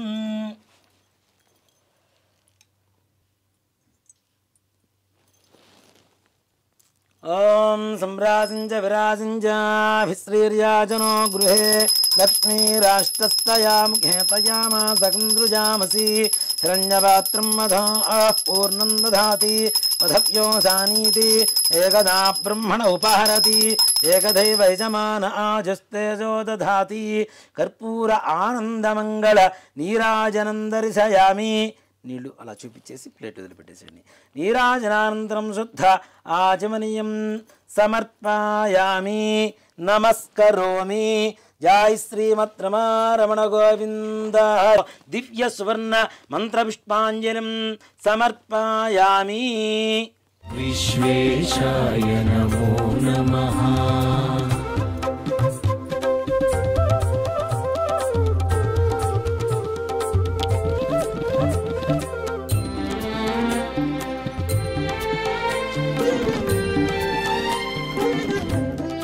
యాని కాని చ పాపాని జన్మాంతరకృతాని చ తాని తాని ప్రణశ్యంతి ప్రదక్షిణం. ప్రదక్షిణ చేయాలి. యాని కాని చ పాపాని జన్మాంతరకృతాని చ తాని తాని ప్రణశ్యంతి ప్రదక్షిణం. పదే పదే పాపోహం పాపకర్మాహం పాపాత్మా పాపసంభవః త్రాహి మాన్ కృపయా దేవా శరణాగతవత్సల అన్యథా శరణం నాస్తి త్వమేవ శరణం మమ తస్మాత్ కారుణ్యభావేన రక్ష రక్ష గణాధిప. ఆత్మ ప్రదక్షిణ నమస్కారాన్ని సమర్పయామి. ఛత్రమాచ్ఛాదయామి చామరం వీజయామి నృత్యం దర్శయామి గీతం శ్రావయామి ఆందోళికానారోహయామి గజానారోహయామి అశ్వానారోహయామి సకడానారోహయామి సమస్తరాజోపచార శక్త్యోపచార భక్త్యోపచార పూజాం సమర్పయామి. యస్మృత్యాజనాముక్త్యదపూయాక్రియాషు యోనం సంవృతాం యా శుద్ధ్యం దేదముచ్యుతం. చెప్పండి. మంత్రహీనం క్రియాహీనం భక్తిహీనం గణాధిప యత్పూజితం మయా దేవ పరిపూర్ణం తదస్తుతే. చేతులు నీళ్లు వేసుకొని నీళ్లు అక్షతులు ఆ ప్లేట్లు వదిలిపెట్టేసేయండి అమ్మ. అనేన ధ్యానావాహనాది షోడశోపచార పూజయాజ అష్టోత్తర శతనామార్చనేన అవసరణ వ్యత్యాస భగవాన్ శ్రీ వరసిద్ధి వినాయక స్వామదేవతా సుప్రీతా సుప్రసన్నా వరదా భవతు. అస్మిన్ గ్రామే స్థితానాం ప్రజానాం బ్రాహ్మణాది సర్వవర్ణానాం భక్తజనానాం చ వ్యాధి చోర దుర్భిక్ష అతివృష్టి అనావృష్టి రాజబాధాది సర్వోపద్రవశాంతిరస్తు. అయం గ్రామం సుభిక్షం భవతు. అయం దేశం సుభిక్షం భవతు. సర్వే జనాః సుఖినో భవంతు. సమస్త సన్మంగళాని భవంతు. సత్యాః సంతు యజమానస్య కామాః. రోచనో రోచమానః శోభనః శోభమానః కళ్యాణః బ్రాహ్మణవాక్ష్యం సత్యోస్తు తథాస్తు. శ్రీ వరసిద్ధి వినాయక స్వామదేవతా ప్రసాదం యజమాన్యస్య శిరసా గృహ్ణామి. ఓం పర్యాప్త్యానంతరాయాయ సర్వస్థోమోతిరాత్రముత్తరమహద్భవతి సర్వస్యాప్యై సర్వస్య తిథ్యై సర్వమేవ తేన ఆప్నోతి సర్వం జయతి. శ్రీ వరసిద్ధి వినాయక స్వామదేవతానుగ్రహ ప్రసాద సిద్ధి ద్వారా సకల కార్యేషు సర్వత్ర దిగ్విజయతా ఫల సిద్ధిరస్తు.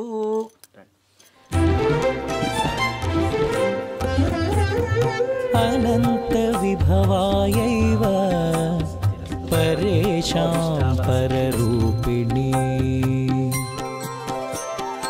అనంత విభవాయైవ పరేషాం పరరూపిణి. శివపుత్రాయ దేవాయ గుహాగ్రజాయ తే నమః. గుహాగ్రజాయ తే నమః. వినాయక స్వామి దేవత పరిపూర్ణ అనుగ్రహ ప్రసాద సిద్ధిరస్తు. అమ్మా సంపూర్ణమైంది పూజా కార్యక్రమం. ఓకే, థ్యాంక్ యూ గురుగారు. లాస్ట్లో ఒక చిన్న సందేహం. చెప్పండి. మనం కలశం అయితే పెట్టలేదు, చాలామంది కలశం పెడుతుంటారు, ఇంట్లో అయినా సరే కమ్యూనిటీలో చేసినా సరే, మరి పెట్టాలా వద్దా? అసలు గణపతికి ఎక్కడా కూడా కలశ పూజ లేదు, కలశ ఆవాహన అనేటువంటిది లేదు. ఓకే, ఏదైనా ఈ మంటపాలలో చేస్తుంటారు కదా, అలాంటి చోట కూడా అవసరం లేదనే శాస్త్రం. కానీ ఏంటి అంటే వాళ్ళకి ఎక్కువసేపు చేయించుకోవాలని ఒక తాపత్రయంతో ఈ నవగ్రహ మండపారాధన ఈ కలశం అనేది పెడుతున్నారు. కానీ అసలైతే శాస్త్ర ప్రకారం గణపతికి ఎక్కడా కలశ ఆవాహన చేసి పూజ చేయాలనేది ఏ శాస్త్రాల్లో కూడా, అంటే మనకి ఈ గణపతి నవరాత్రులలో భాద్రపద శుద్ధ చతుర్థి రోజు వచ్చేటువంటి వినాయక చవితి పూజలో మాత్రం ఎక్కడా లేదు. కాబట్టి కలశం పెట్టుకునేటువంటి వారి ఇష్టం, కానీ అసలైతే అక్కర్లేదనే చెప్తారు. ఓకే, ఇప్పుడు ఇది కదిలించడానికి వీలు లేదని మీరు మధ్యలో చెప్పారు కదా, మరి ఇప్పుడు పూజ సమాప్తమైంది, అయిపోయింది, ఇప్పుడు దాన్ని కదిలించుకోవచ్చు. ఓకే, అది కదిలిస్తే పూజ అయిపోయినట్టే లెక్క. ఓకే. అయితే నేను స్టార్టింగ్లో చెప్పాను ఇంట్రోలో, ఎన్ని రోజులు ఉంచాలి నవరాత్రులు అంటే? డేస్ లెక్క పెట్టాలా, నైట్లు లెక్క పెట్టాలా, ఎట్లా? ఓ మాట చెప్పాలి అంటే గణపతి నవరాత్రులు అనేటువంటిది మధ్యకాలంలో వచ్చినటువంటి విధానం. ఓకే. ఎక్కడ కూడా లేదు. ఆ.